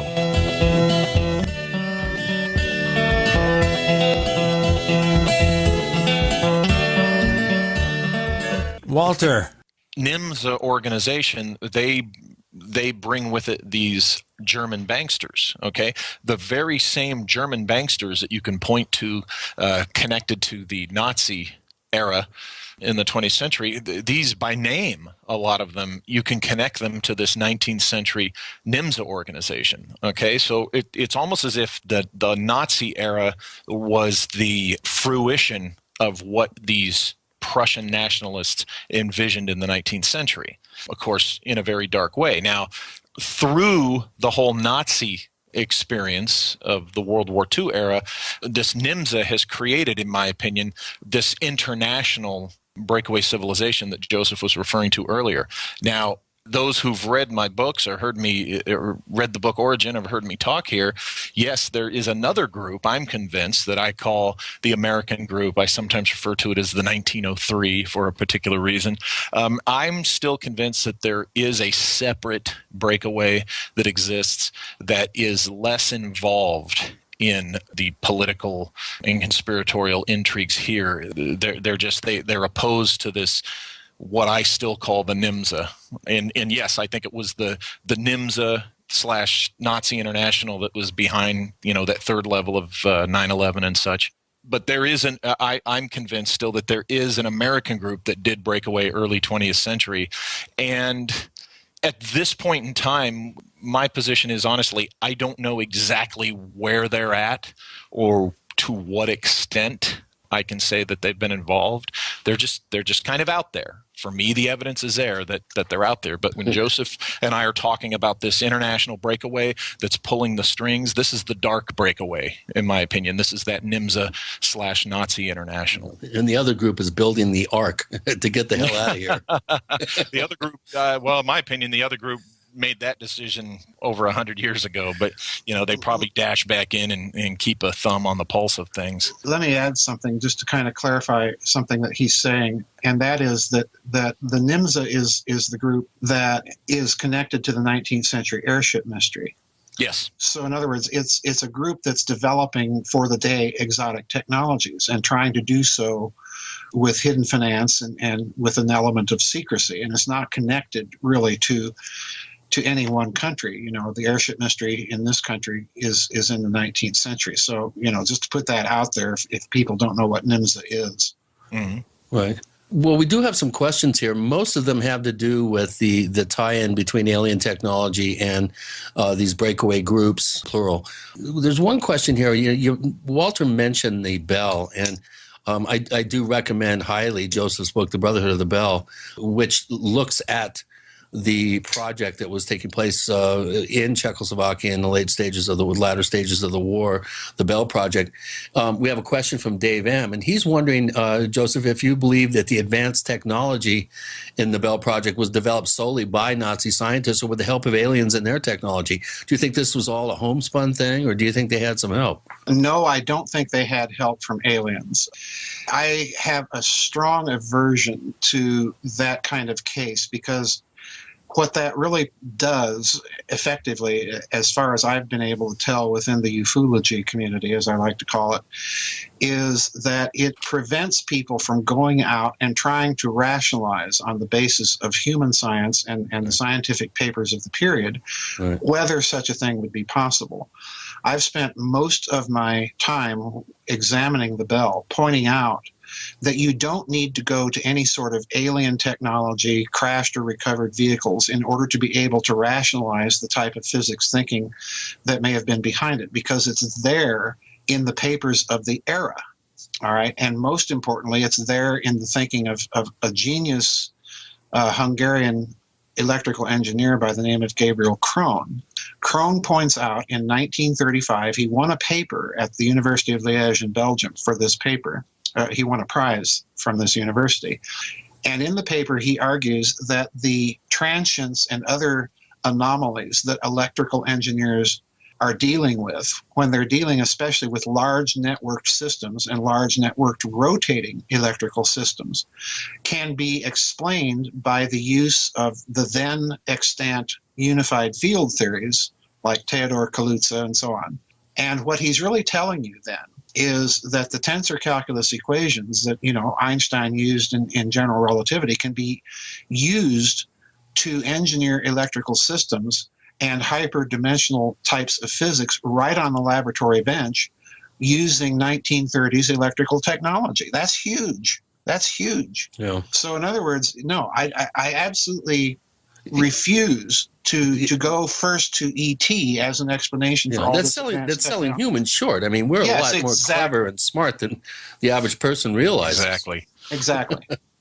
Exactly. The other thing that you need to look at, is the head of the Bell Project was a German scientist by the name of Dr. Walter Gerlach.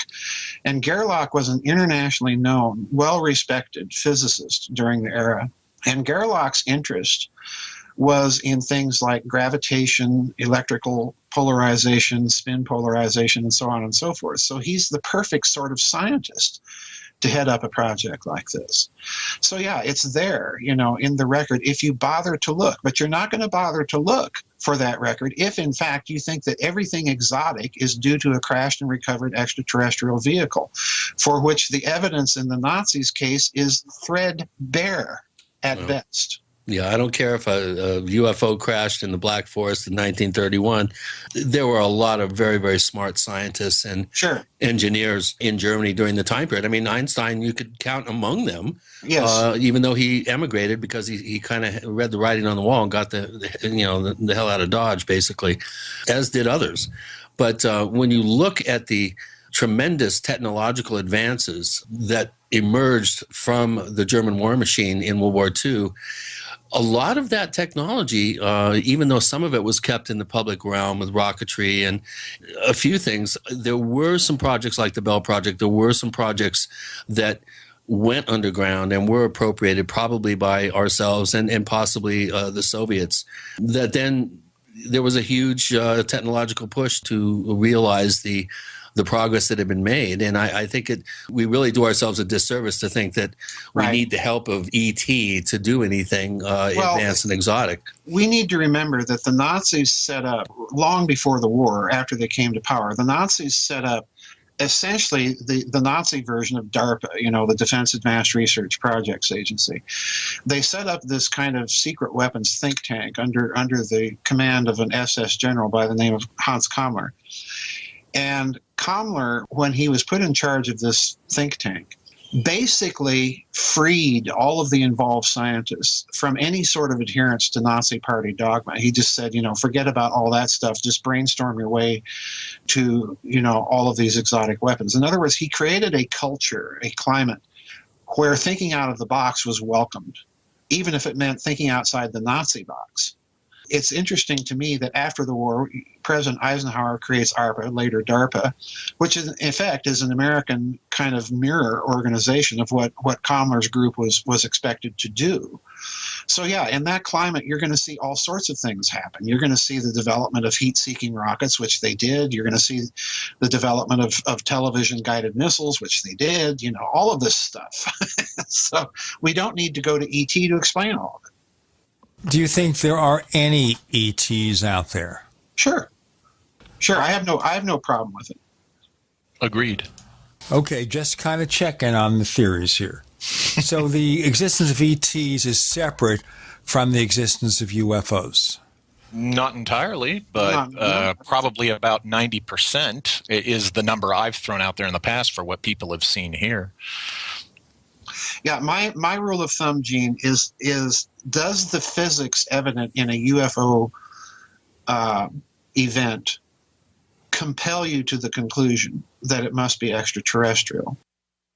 And in most cases, it doesn't for me, particularly when you go back and examine the record from the 1930s, all the scientific papers that are being produced in that period of time, much less since then.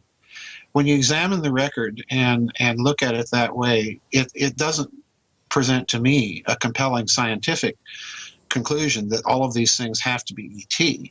If you're talking in terms of, let's say, Air Force General Shulgin in his intelligence collection memorandum in September of 1947, if you're talking about UFOs that leave jet contrails and noises,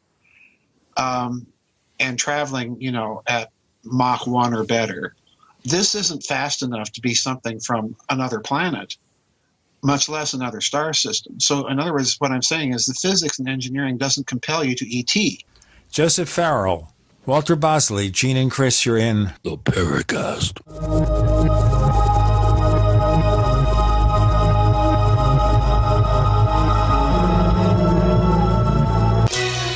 Thank you for listening to GCN. Visit GCNlive.com today. First came Attack of the Rockoids, and it was a critically acclaimed success. And now there's The Coming of the Protectors. A former military intelligence man is contacted by a space woman in a dream that turns out to be a nightmare because evil forces on her distant planet are planning to conquer the Earth. This is gripping science fiction of the classic kind. Attack of the Rockoids and The Coming of the Protectors. Find out more at rockoids.com. That's Rockoids, ROCKOIDS.com. If you want to get your website online and you need reliable service, first-class service at the lowest possible price, there's only one place to go. Well, DreamHost has a special promotion with our show where they'll offer you unlimited disk space, unlimited bandwidth, one-click web apps such as WordPress, 24/7 support. You can save over $55. You want to know how? Go to dreamhost.com/radio, dreamhost.com/radio.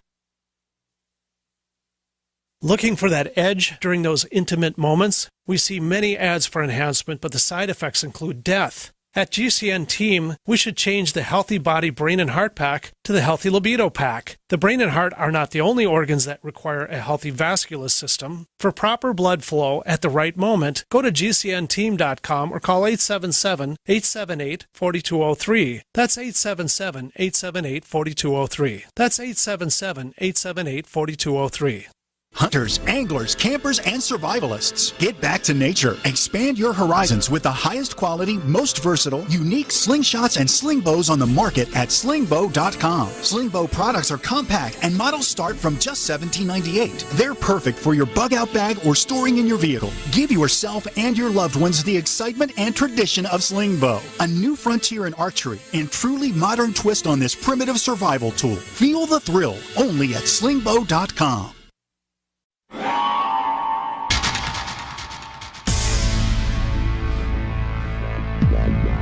Welcome back to the Paracast, the gold standard of paranormal radio. And now, here's Gene Steinberg.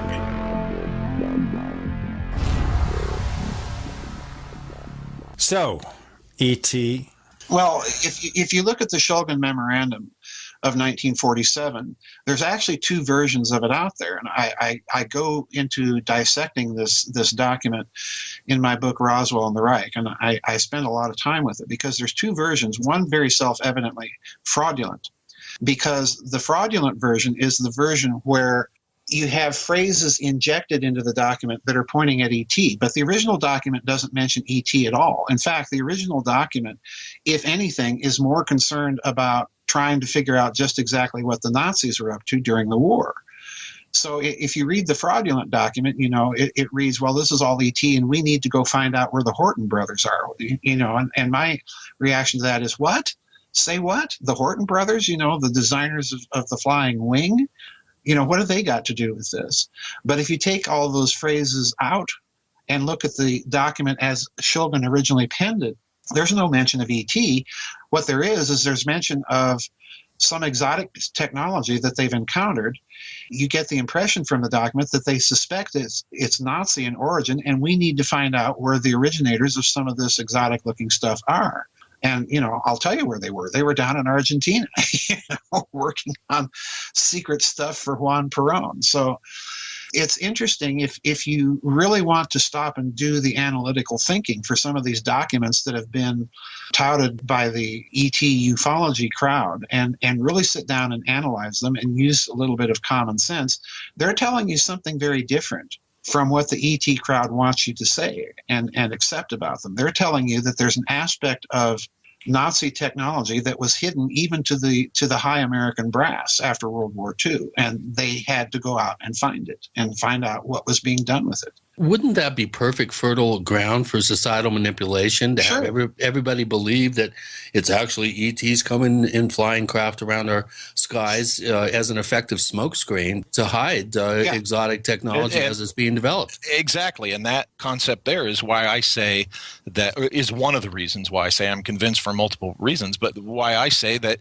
90% of what people have been reporting as UFOs thinking it's ET, 90% of it's actually our own terrestrial classified technology.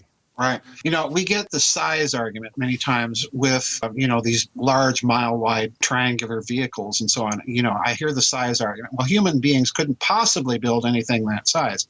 Well, again, nonsense. Look at the Hindenburg. I mean, that was built with 1930s technology. So imagine you can build a collapsible triangular balloon, fill it with a bunch of helium, and put electrical differential plates on the thing and a bunch of capacitors, and off you go. So again, just apply a little common sense and allow your mind to do a little brainstorming in terms of engineering, and a lot of these arguments collapse.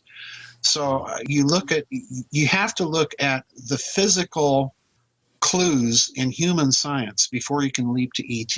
And once you start doing that, I mean, my word, there's a website out there of just anti-gravity patents alone. Patents in the public record. There's scores of them from the 1950s on down to our own time. This is the stuff that hasn't been pulled for national security reasons. So again, you have to put yourself in the frame of mind that philosophically, yeah, could there be ETs? Yeah. Could they be visiting here? Sure. But from an investigative point of view, from a theoretical point of view, do you want to go there first and initially? Well, no, the answer is no. Because if you go there initially, you're bypassing the very real possibility, as Walters pointed out with his NIMSA research, that this stuff actually begins to be researched and developed by humans in the 19th century, and it's continued ever since.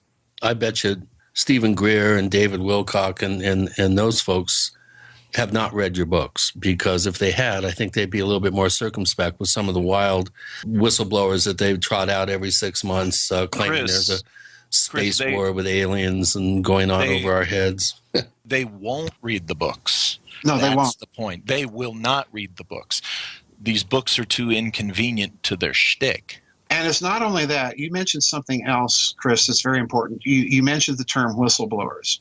I do not rely, and trust me, I've had several offers from people claiming to represent, be involved with this or that branch of the government. And my response has always been to eschew any invitations for inside knowledge or stories, because there's no way that any average person can verify these things. Right. I'm a researcher. I look at what's in the public record, and I attempt to analyze on that basis and speculate on that basis. And I admit I do.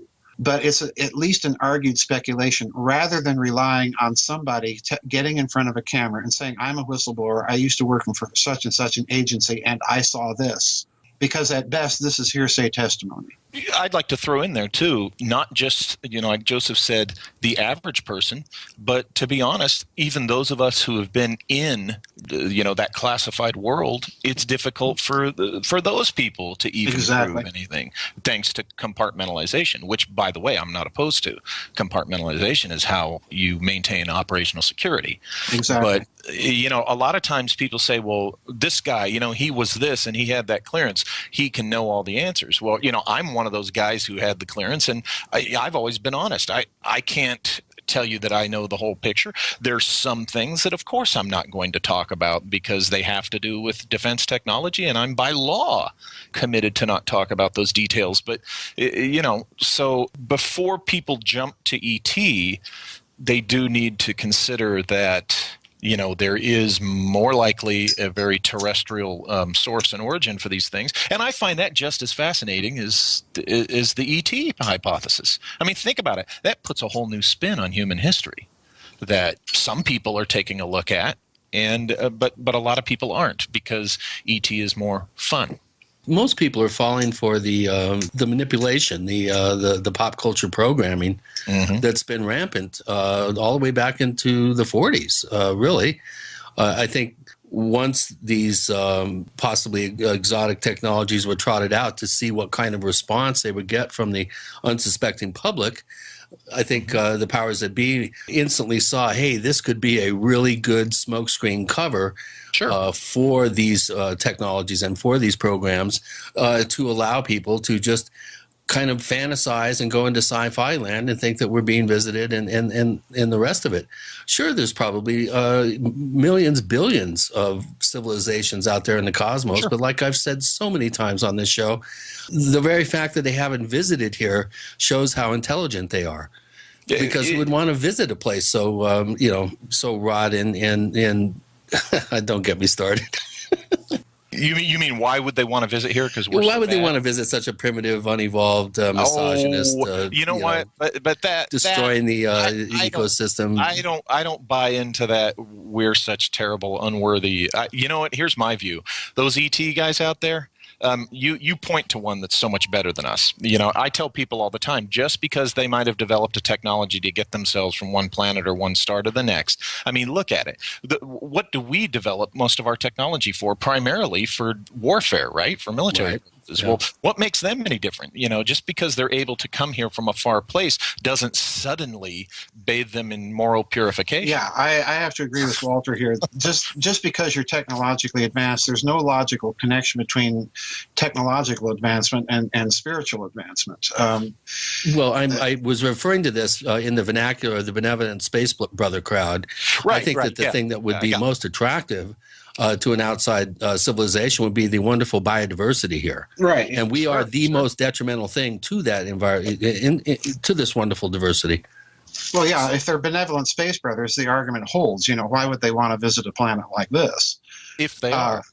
But that's the precise point. Are they benevolent? And if you're tying the idea of advanced technology to ET, and if you suspect, like many do, that they've been around for a long time, since ancient times, ancient astronaut theory and all of that, well, this is, again, a problem, because if you go back to those ancient texts and look at those ancient texts as referring to those people, the problem is those ancient texts are talking about warfare and constant conflict and enslavement of humanity. So in other words, these were not a nice group of people.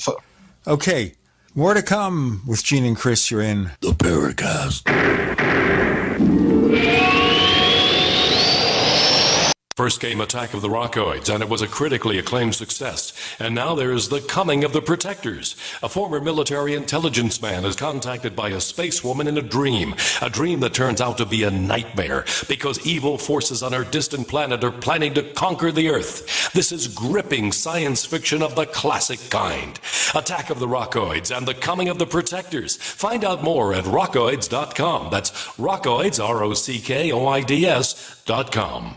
If you want to get your website online and you need reliable service, first-class service at the lowest possible price, there's only one place to go. Well, DreamHost has a special promotion with our show where they'll offer you unlimited disk space, unlimited bandwidth, one-click web apps such as WordPress, 24/7 support. You can save over $55. You want to know how? Go to dreamhost.com/radio, dreamhost.com/radio.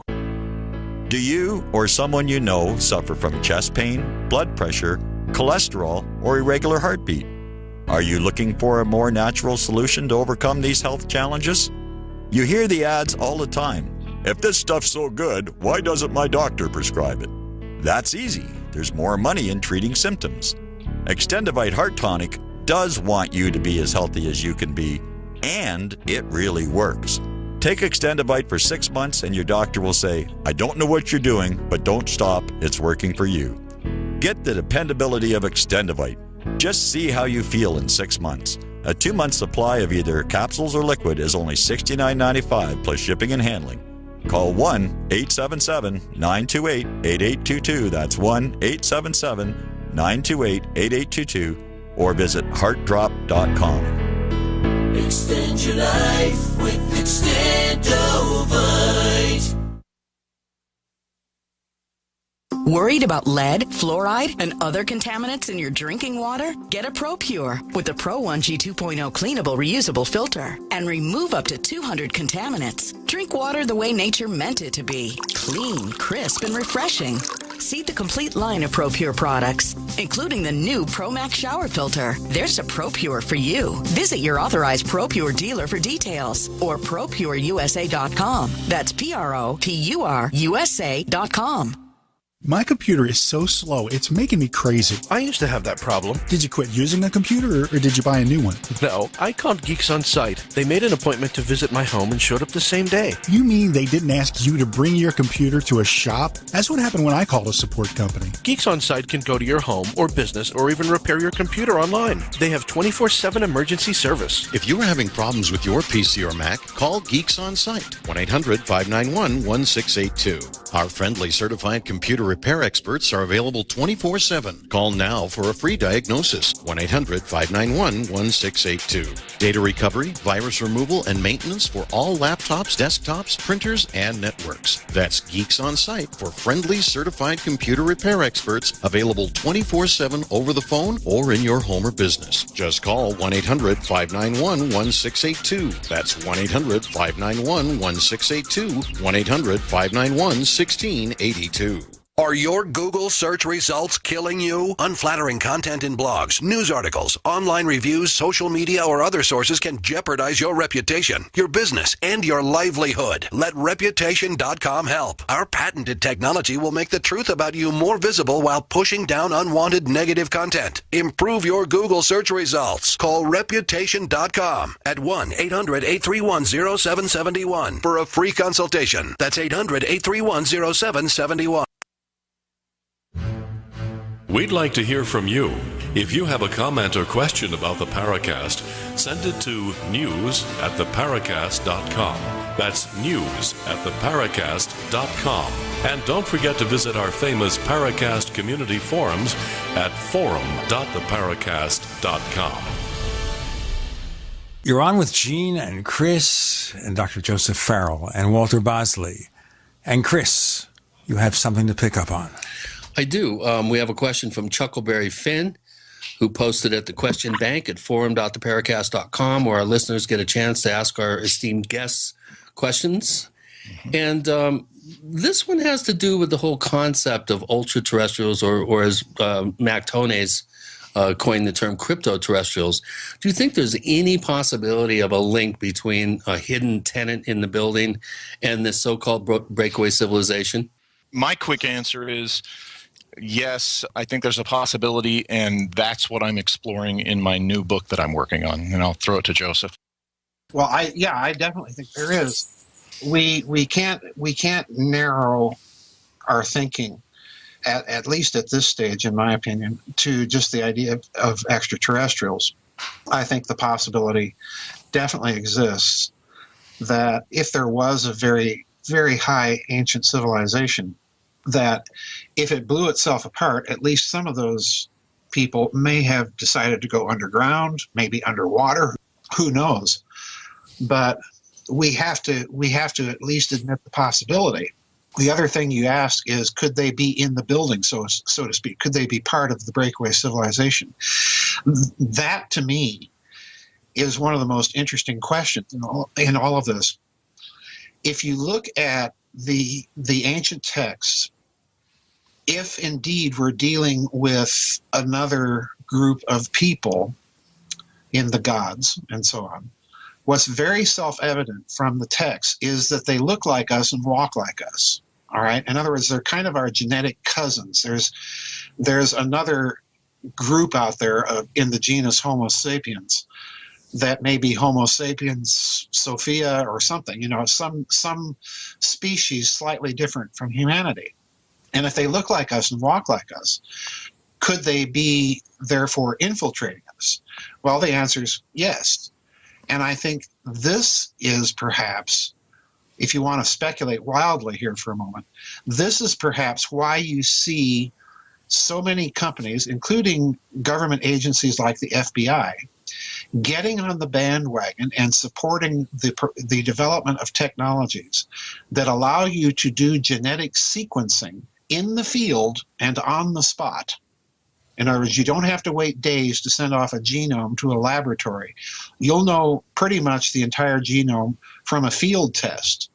Well, why would you develop a technology like that? Well, one reason might be if you suspect that there are genetic cousins among us, the only way you're going to be able to tell the difference is to do a sequencing of their entire genome and comparing it to the human. And I think that's definitely a possibility that you have to hold open as to why these technologies are being developed and promoted so fast, and particularly by government agencies.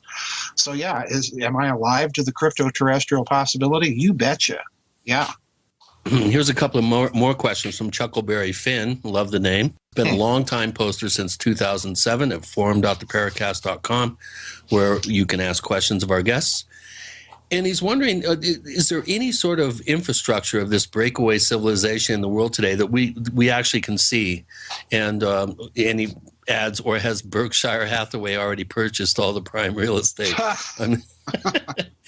So is there any place you can go and possibly get a glimpse of this? And please, I don't think you're going to say Area 51, but if you're going to, don't. I'm not going to say that. I think this would be a good answer for Walter to jump in here initially, and then I'll pick up from where he leaves it.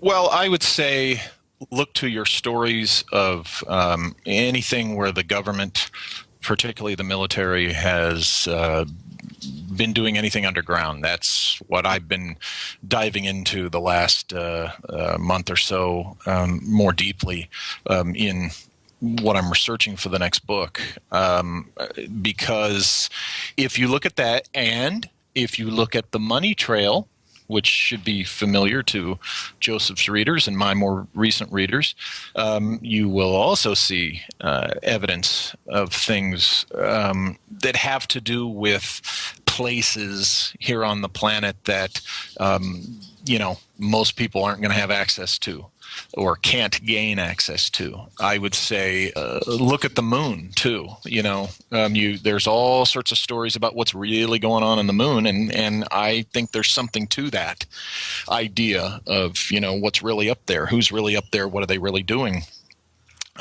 So yeah, if you look in corners and in places that might seem mundane, yeah, I think you're going to find clues. Now, as far as, some physical landmark where you can point to it, I doubt that. I mean, you're talking for the most part a civilization, a group of people, whatever, that have been around for a very long time, and they're well deeply embedded, well hidden.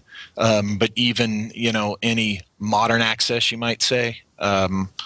I go back to look at what the restricted areas are doing, look where they're at, and that's your best possibility, I think. Yeah, and you're constantly almost forced to look underground. Of course, we all know Richard Sauter's underground bases and tunnels. What is the government trying to hide? He combed through, I think, 40 years of appropriations bills to find funding for the about 130 facilities that we know are there, and he couldn't find a penny.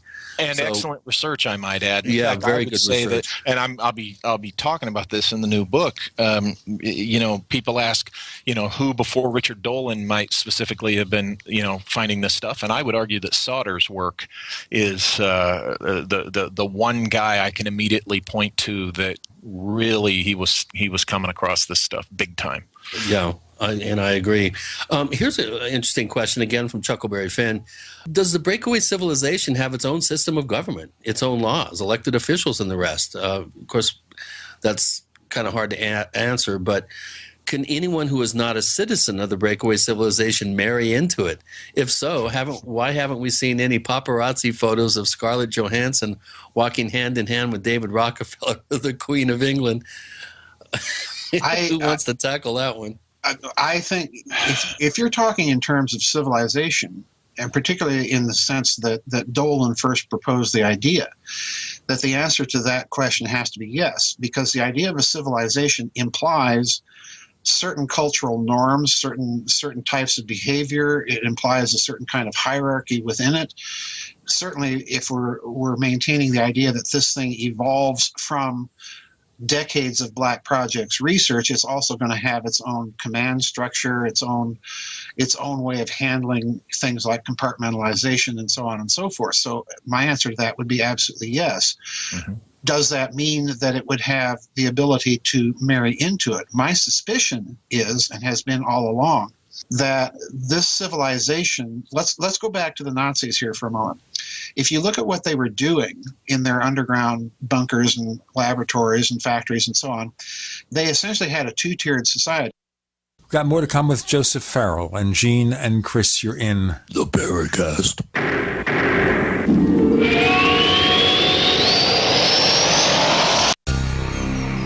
Thank you for listening to GCN. Visit GCNlive.com today. You've been hearing Dr. Wallach talking about 90 essential nutrients, keeping the body healthy.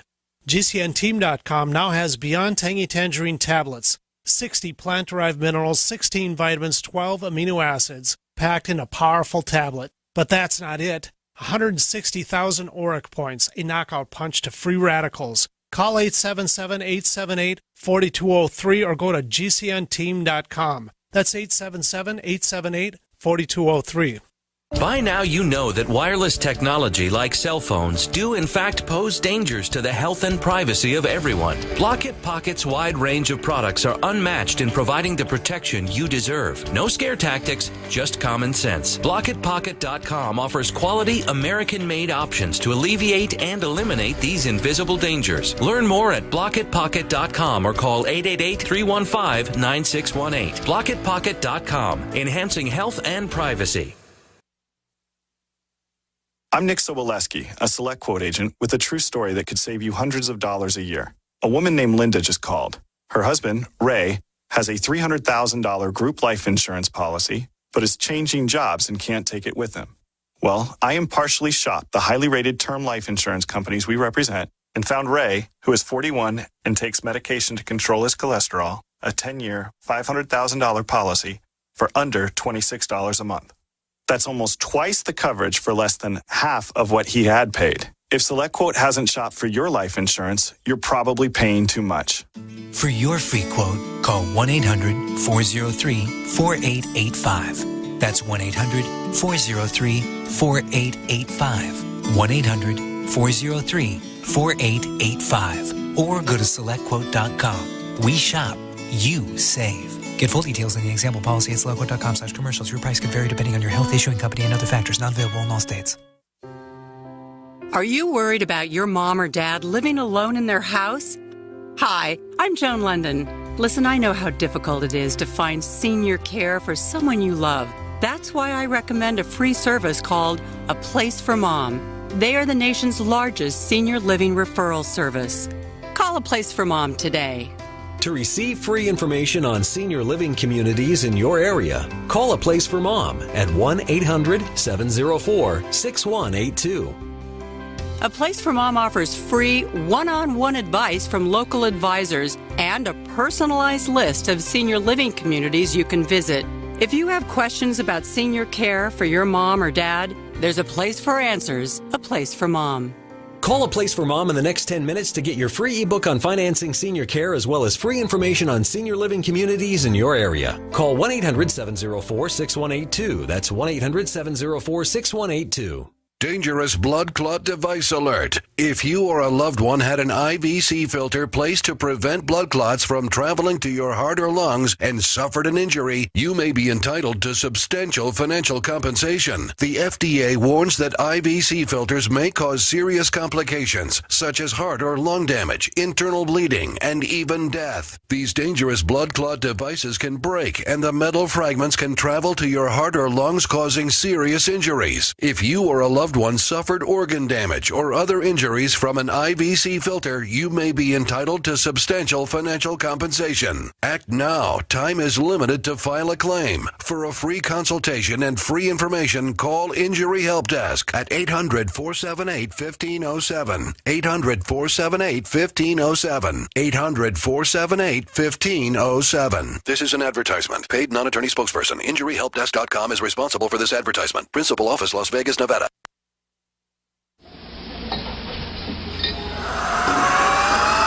Hi, this is Joshua P. Warren, author of The Poor Man's Paranormal, and you're listening to the Paracast, the gold standard of paranormal radio.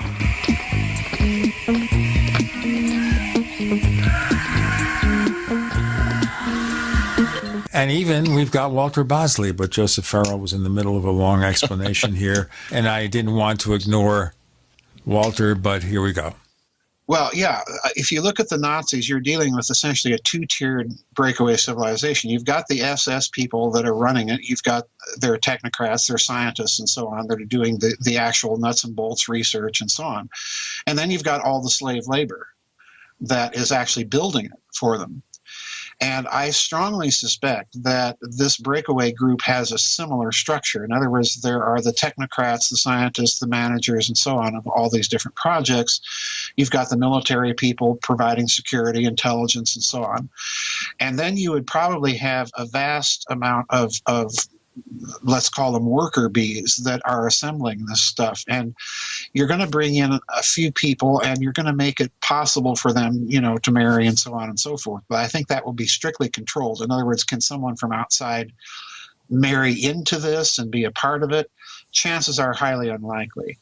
But could this happen within this group? Sure, absolutely. I think that's a given. What comes to my mind, too, coming from my background in career in counterintelligence and counterespionage, take a look at how, for example, because these are the people in the organizations I worked for many years. Take, for example, how the Russian intelligence services worked. Okay, they would come into for example, the United States, and they would establish their little group within their State Department, like all nations do with their spies, or their front company, usually some type of trade, vague, ambiguous trade company thing. And it's actually a group of spies. Now, the way the Russians did it, the way the Soviets did it, in their junior staff, quite frankly, they hired young females, okay? Part of the duties of those young females were to be available to the male operatives. This is not theory. This is fact. I know some people aren't going to like even the mention of that kind of thing. Well, that's what the Soviets did. Believe me, I know this. Anybody who worked in counterintelligence knows this. I would venture to say that a breakaway outfit would do a very similar thing. They would make sure that they would have a good mix of male and female, and they would encourage the within the group, the intergroup liaison and relationship, and that's how they do it. Because think about it, all these people are vetted already, security wise. So that's the way I see that they would. There's a show on television called The Americans, which deals exactly with that subject. Oh, there you go. There you go. That was that kind of scenario was what part of my life was about for the years that I worked in the end of the last years of the Cold War for the FBI and such. That kind of thing is a reality, and we do it too. Yeah. Well, here's a question. I'm not sure who it's being asked of, so we'll have you both answer it. This comes from Cyan Flosser, who's been, again, a long-time poster at the question bank at forum.theparacast.com. Have either of you been threatened or warned not to continue researching breakaway civilizations, Nazi technology, or ancient advanced civilizations? I've been introduced to individuals in a way that they kind of made it known that they were aware of my activities while I was investigating my Empire of the Wheel stuff. But of course, if you've read my Empire of the Wheel stuff, you know that it went into the breakaway civilization issue with the second book, with what I discovered that I put in the second book. Now, for the longest time, I didn't take that as a connection specifically to we're watching what you're doing on breakaway civilization. I took it as we're watching what you're doing on this local San Bernardino Valley mystery. But in retrospect, I began to see that, hey, this probably has its links to the breakaway stuff. I've had a little strange stuff happen to me ever since I began to write these types of books, all the way back with the Giza Death Star. I have never been specifically warned off or threatened in any sort of verbal way. There was an incident when I was living in South Dakota where muggings were happening locally, in Spearfish, South Dakota, of all places. And these were happening to people that were acquaintances of mine, and they kept getting closer to me. and they weren't being reported in any of the local media. You know, I was looking at the developing pattern, and I mentioned this to a couple of friends of mine, and they said, you need to get out of there. And so I actually moved because of these events, because they were getting closer to me. But in terms of an actual warning or anything like that, no. Overt, nothing like that has ever happened. Well, I should probably add, too, that, you know, people talk about the men in black. I was visited by a man in beige. That was his summer wear.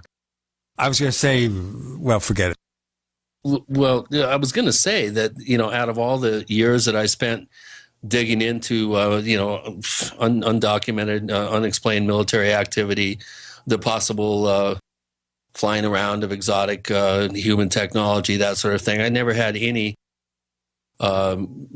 reason to think that I was being monitored or had, except for one event. But this guy showed up at my house when I was in the midst of working with a whistleblower on an underground facility that was supposedly in the region. And this guy, he came right out and said, you know, don't you think there's some things that you're starting to get into that most people just don't have a need to know?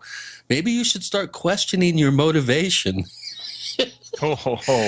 And I said, well, if you had shown up with a Samsonite filled with used $100 bills or given my band a major record deal or a major publishing deal for my writing, then maybe, I'd have something to kind of put my attention on. But he was doing NLP power moves and stuff. It was actually a little frightening. He was a director in the K Street organization called the Institute for Social Architecture, which I found very interesting. It was the only person out of the hundreds that traipsed through the house over an 8-year period that my girlfriend went ballistic when he was leaving. She was arriving. You know what the Institute for Social Architecture is connected to, don't you? No. MK Ultra. Well, it wouldn't surprise me at all. I still have his business card. He actually gave me a card. And, when he was doing the NLP moves on me, I instantly recognized what he was doing. And, I kind of got a little miffed about it, but I immediately dropped my research into the underground base scenario. Yeah, funny thing that, right? Yeah, it's interesting how it worked out. All of a sudden, some other cases occurred that took my attention to other places. But he was a man in beige. You don't hear about the men in beige. You hear about the men in black, but not the guys in beige. That's right. Of course, after Labor Day, they go back to the black suits. But that's a fashion joke. The interesting... I totally forgot what I was going to say. Go ahead, guys. I'm sorry. I forgot what I was going to say. Go ahead. That was a real showstopper. Yeah, I know. Gene, you might have to edit that part out. It was a good point that Chris brought up about something that. Oh yes, now I remember. I remember. When you talk about cases, and Joseph and I have talked about this, and Greg Bishop and I have talked about this. When you talk about people like bring up Danny Casolaro and others who have been or more Dr. Jessup and stuff, and Casolaro, to my knowledge, he was warned, and they don't just whoever they are, they don't just strike you. They do give you a warning, like Chris kind of, got the subtle warning, and they'll warn you more than once. They'll say, hey, you're getting too close to something. You might not want to do that. Hey, you might want to back off, or hey, knock it off. I'll tell you what, we're getting too close to the commercials, and we don't want to back it off. It's Walter Bosley, Joseph Farrell, Gene, and Chris. You're in the Paracast.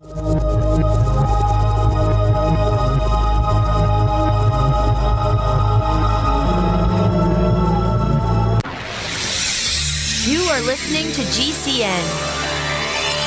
Visit GCNlive.com today. Graphic Converter is the image manipulation tool for the rest of us. It does not use any database. You get full control of all your files. Want to view the images of a folder? Drag it into Graphic Converter and a powerful browser opens up to show your image files. You could use it for slideshows. You could use it to import images from digital cameras or from scanners. Need to do some image editing? You can do that too in Graphic Converter. Also print catalogs. Convert from so many formats I can't even list them. Download now to see if Graphic Converter is good for you, like 1.5 million other users. Guess what? You could save money when you buy Graphic Converter. Use the coupon code Night Owl. Use the coupon code Night Owl to get a special price for Graphic Converter. Go to lemkesoft.com. That's Lemke soft.com. Lemkesoft.com. Lemke soft.com. Hunters, anglers, campers, and survivalists. Get back to nature. Expand your horizons with the highest quality, most versatile, unique slingshots and sling bows on the market at slingbow.com. Slingbow products are compact and models start from just $17.98. They're perfect for your bug out bag or storing in your vehicle. Give yourself and your loved ones the excitement and tradition of slingbow. A new frontier in archery and truly modern twist on this primitive survival tool. Feel the thrill only at slingbow.com. Paid non-attorney spokesperson Adam Pulaski of the Pulaski Law Firm with principal office in Houston, Texas is the attorney responsible for the content of this ad. This ad is not legal advice, and the choice of a lawyer should not be based solely upon advertisement. Services may not be available in all states. Attention Xarelto users. If you or a loved one took Xarelto and suffered a serious bleeding event, you may be entitled to financial compensation. Xarelto is a popular prescription blood thinner used to prevent blood clots and protect patients from strokes. These serious bleeding events have led to numerous cases of hospitalization and even death. Phone lines are open 24/7. Call 800-261-0937. That's 800-261-0937.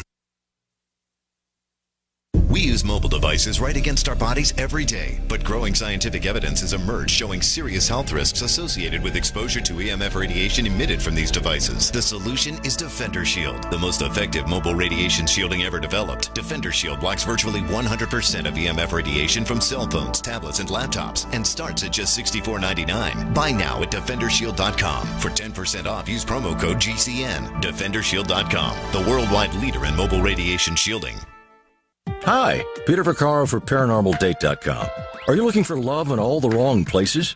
Now you have a chance to change that by signing up for free at ParanormalDate.com. This incredible dating site puts people of like minds together. People who are interested in the strange, the unusual, mysteries, ghosts, UFOs, and the afterlife, and so much more. ParanormalDate.com was developed for you, people seeking a viable alternative to the other dating services. You can join for free by going to ParanormalDate.com, and if you decide you like it and want to connect with people, use the code GEORGE for a substantial discount. Mark Rawlings, president of ParanormalDate.com, says so many people hunger to share their experiences about the paranormal, the unexplainable, or the afterlife, and so much more, and this is the source for them to meet and share that common interest. So sign up for free at ParanormalDate.com, ParanormalDate.com, and use the code GEORGE if you decide to connect with someone you like. As a doctor, I see patients every day who are losing their vision to age-related macular degeneration, also known as AMD. If you have blurry vision or blind spots, they can be symptoms of AMD, and if untreated, could lead to blindness. The good news, AMD can be managed with effective clinically approved treatments that may reverse some vision loss. For free AMD information, contact the Foundation Fighting Blindness at 1-800-BLINDNESS. That's 1-800-BLINDNESS. There is a cure in sight.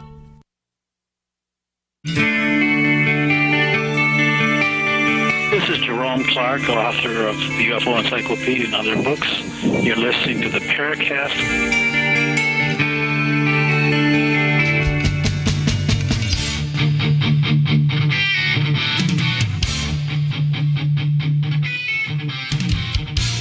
That's Angry Chris. We have Grumpy Chris. We have all sorts of versions of Chris. We have Pregnant Chris because he doesn't like the caricature that RPJ did for him, and we're going to slim him down. We're going to give him Ultra Slim Fast, at least the picture. We have one more segment, folks. Let's move really fast here because we're running out of time. Anyone want to finish the answer, and let's move on? Basically, what I was getting to was that a lot of people, they don't understand, like when Chris gets what I take that as kind of a warning or whatever. If I got something like that of Joseph, we're smart enough to not end up like these guys who they find dead in suicided in a bathtub. If somebody comes to me and communicates to me, you're in danger by going down this road, I ain't going down that road anymore. You live to fight another day on another battlefield. Well, having the rhetorical question about, don't you think you should question your motivations, and don't you think there's some things that people just don't have a need to know? I agreed with him. Yeah, there are some things that people don't have a need to know. They don't really have to do with anything that is going to do anything but compromise existing projects that really. Sure. There's that too. If you want to dig into that, it's at your own peril. I mean, there was no explicit, overt warning there, but I definitely picked up on the hint. And especially when the NLP stuff was going on, I knew I was not dealing with just some casual reader who wanted to pick my brain. This guy was there for a reason. I just kind of took the subtle advice. I think events kind of happened, and my whistleblower, my militia group member disappeared, was one of the things that happened. And I didn't want to join him in whatever well that he dumped in. Well, there you go. And that's my point. You're savvy enough. You didn't need the overt, Rocco and Knuckles coming out to pay you a visit at midnight. You're smart enough to pick up on the subtleties of it, and you don't want to get anywhere near when Rocco and Knuckles show up. Yeah. So you'll gladly take the insinuation from the beige suit guy before you have to be visited by the black suit guy. That's exactly. But right now, don't the Rocco and Knuckles personages come forth with Oriental faces? You mean in the historical stories about the Men in Black, or? I mean, right now, I don't think it's all Anglo-Saxons anymore or Italians anymore. Right. Well, there have been cases, Gene, where they've been described as being swarthy Orientals. So. Yeah, sure. Yeah. That goes back a long time in the history of these kind of cases too. So, that's, who are they? See, now you're kind of getting into a strange Gray Barker, John Keel, Jacques Vallée kind of place when you get into that. Let's just mention here, Nick Redfern has just come out with a book on the women in black. Ah, yes. I'm anxious to get to that one because that one's intriguing. Well, here, let's hit another question real quick before we run out of time. Again, this is from Cyan Flosser. And this is a good question because I've always wondered about how the lunar module blasted off the moon. Do you think unacknowledged technology used in acknowledged aircraft could have been fed to the aviation contractors by, let's say, a breakaway civilization? For example, the B-2 bombers, I add the word alleged, use of electric gravitics, or whatever technology actually lifted the Apollo program lunar modules off the moon. Oh, yeah. Yes, and I think Joseph can answer that in much better detail. Yeah, I've always suspected that something like this is going on. I think what's happening in terms of the public technology is you're seeing a slow, deliberate, and planned release of some of these things. Most recently, I think a couple of years ago, Lockheed released pictures of its small little fusion reactor, which interestingly enough looks amazingly like a patent of Philo Farnsworth from the 1960s for precisely such a small fusion reactor. I think these things are being deliberately leaked, so it doesn't surprise me. It wouldn't surprise me if you'd have technologies like that being grafted onto otherwise conventional aircraft and seeded into the industry. As far as Apollo goes, I argued all the way back in SS Brotherhood of the Bell that, to my mind, there probably was some sort of exotic technology that was made available for the lunar excursion module to get it off the moon. Absolutely. Having said that, here's a question from Blowfish, who's one of our real steady posters at forum.theparacast.com. What are your thoughts of the late Philip Corso and his book on Roswell and, his allegations that, advances in technology were salted into the public sector? Corso, I have misgivings about. Corso, I've always suspected, is following a kind of a double agenda. If you look at his claims of what has been salted into industry, the things that he's talking about are not really anything that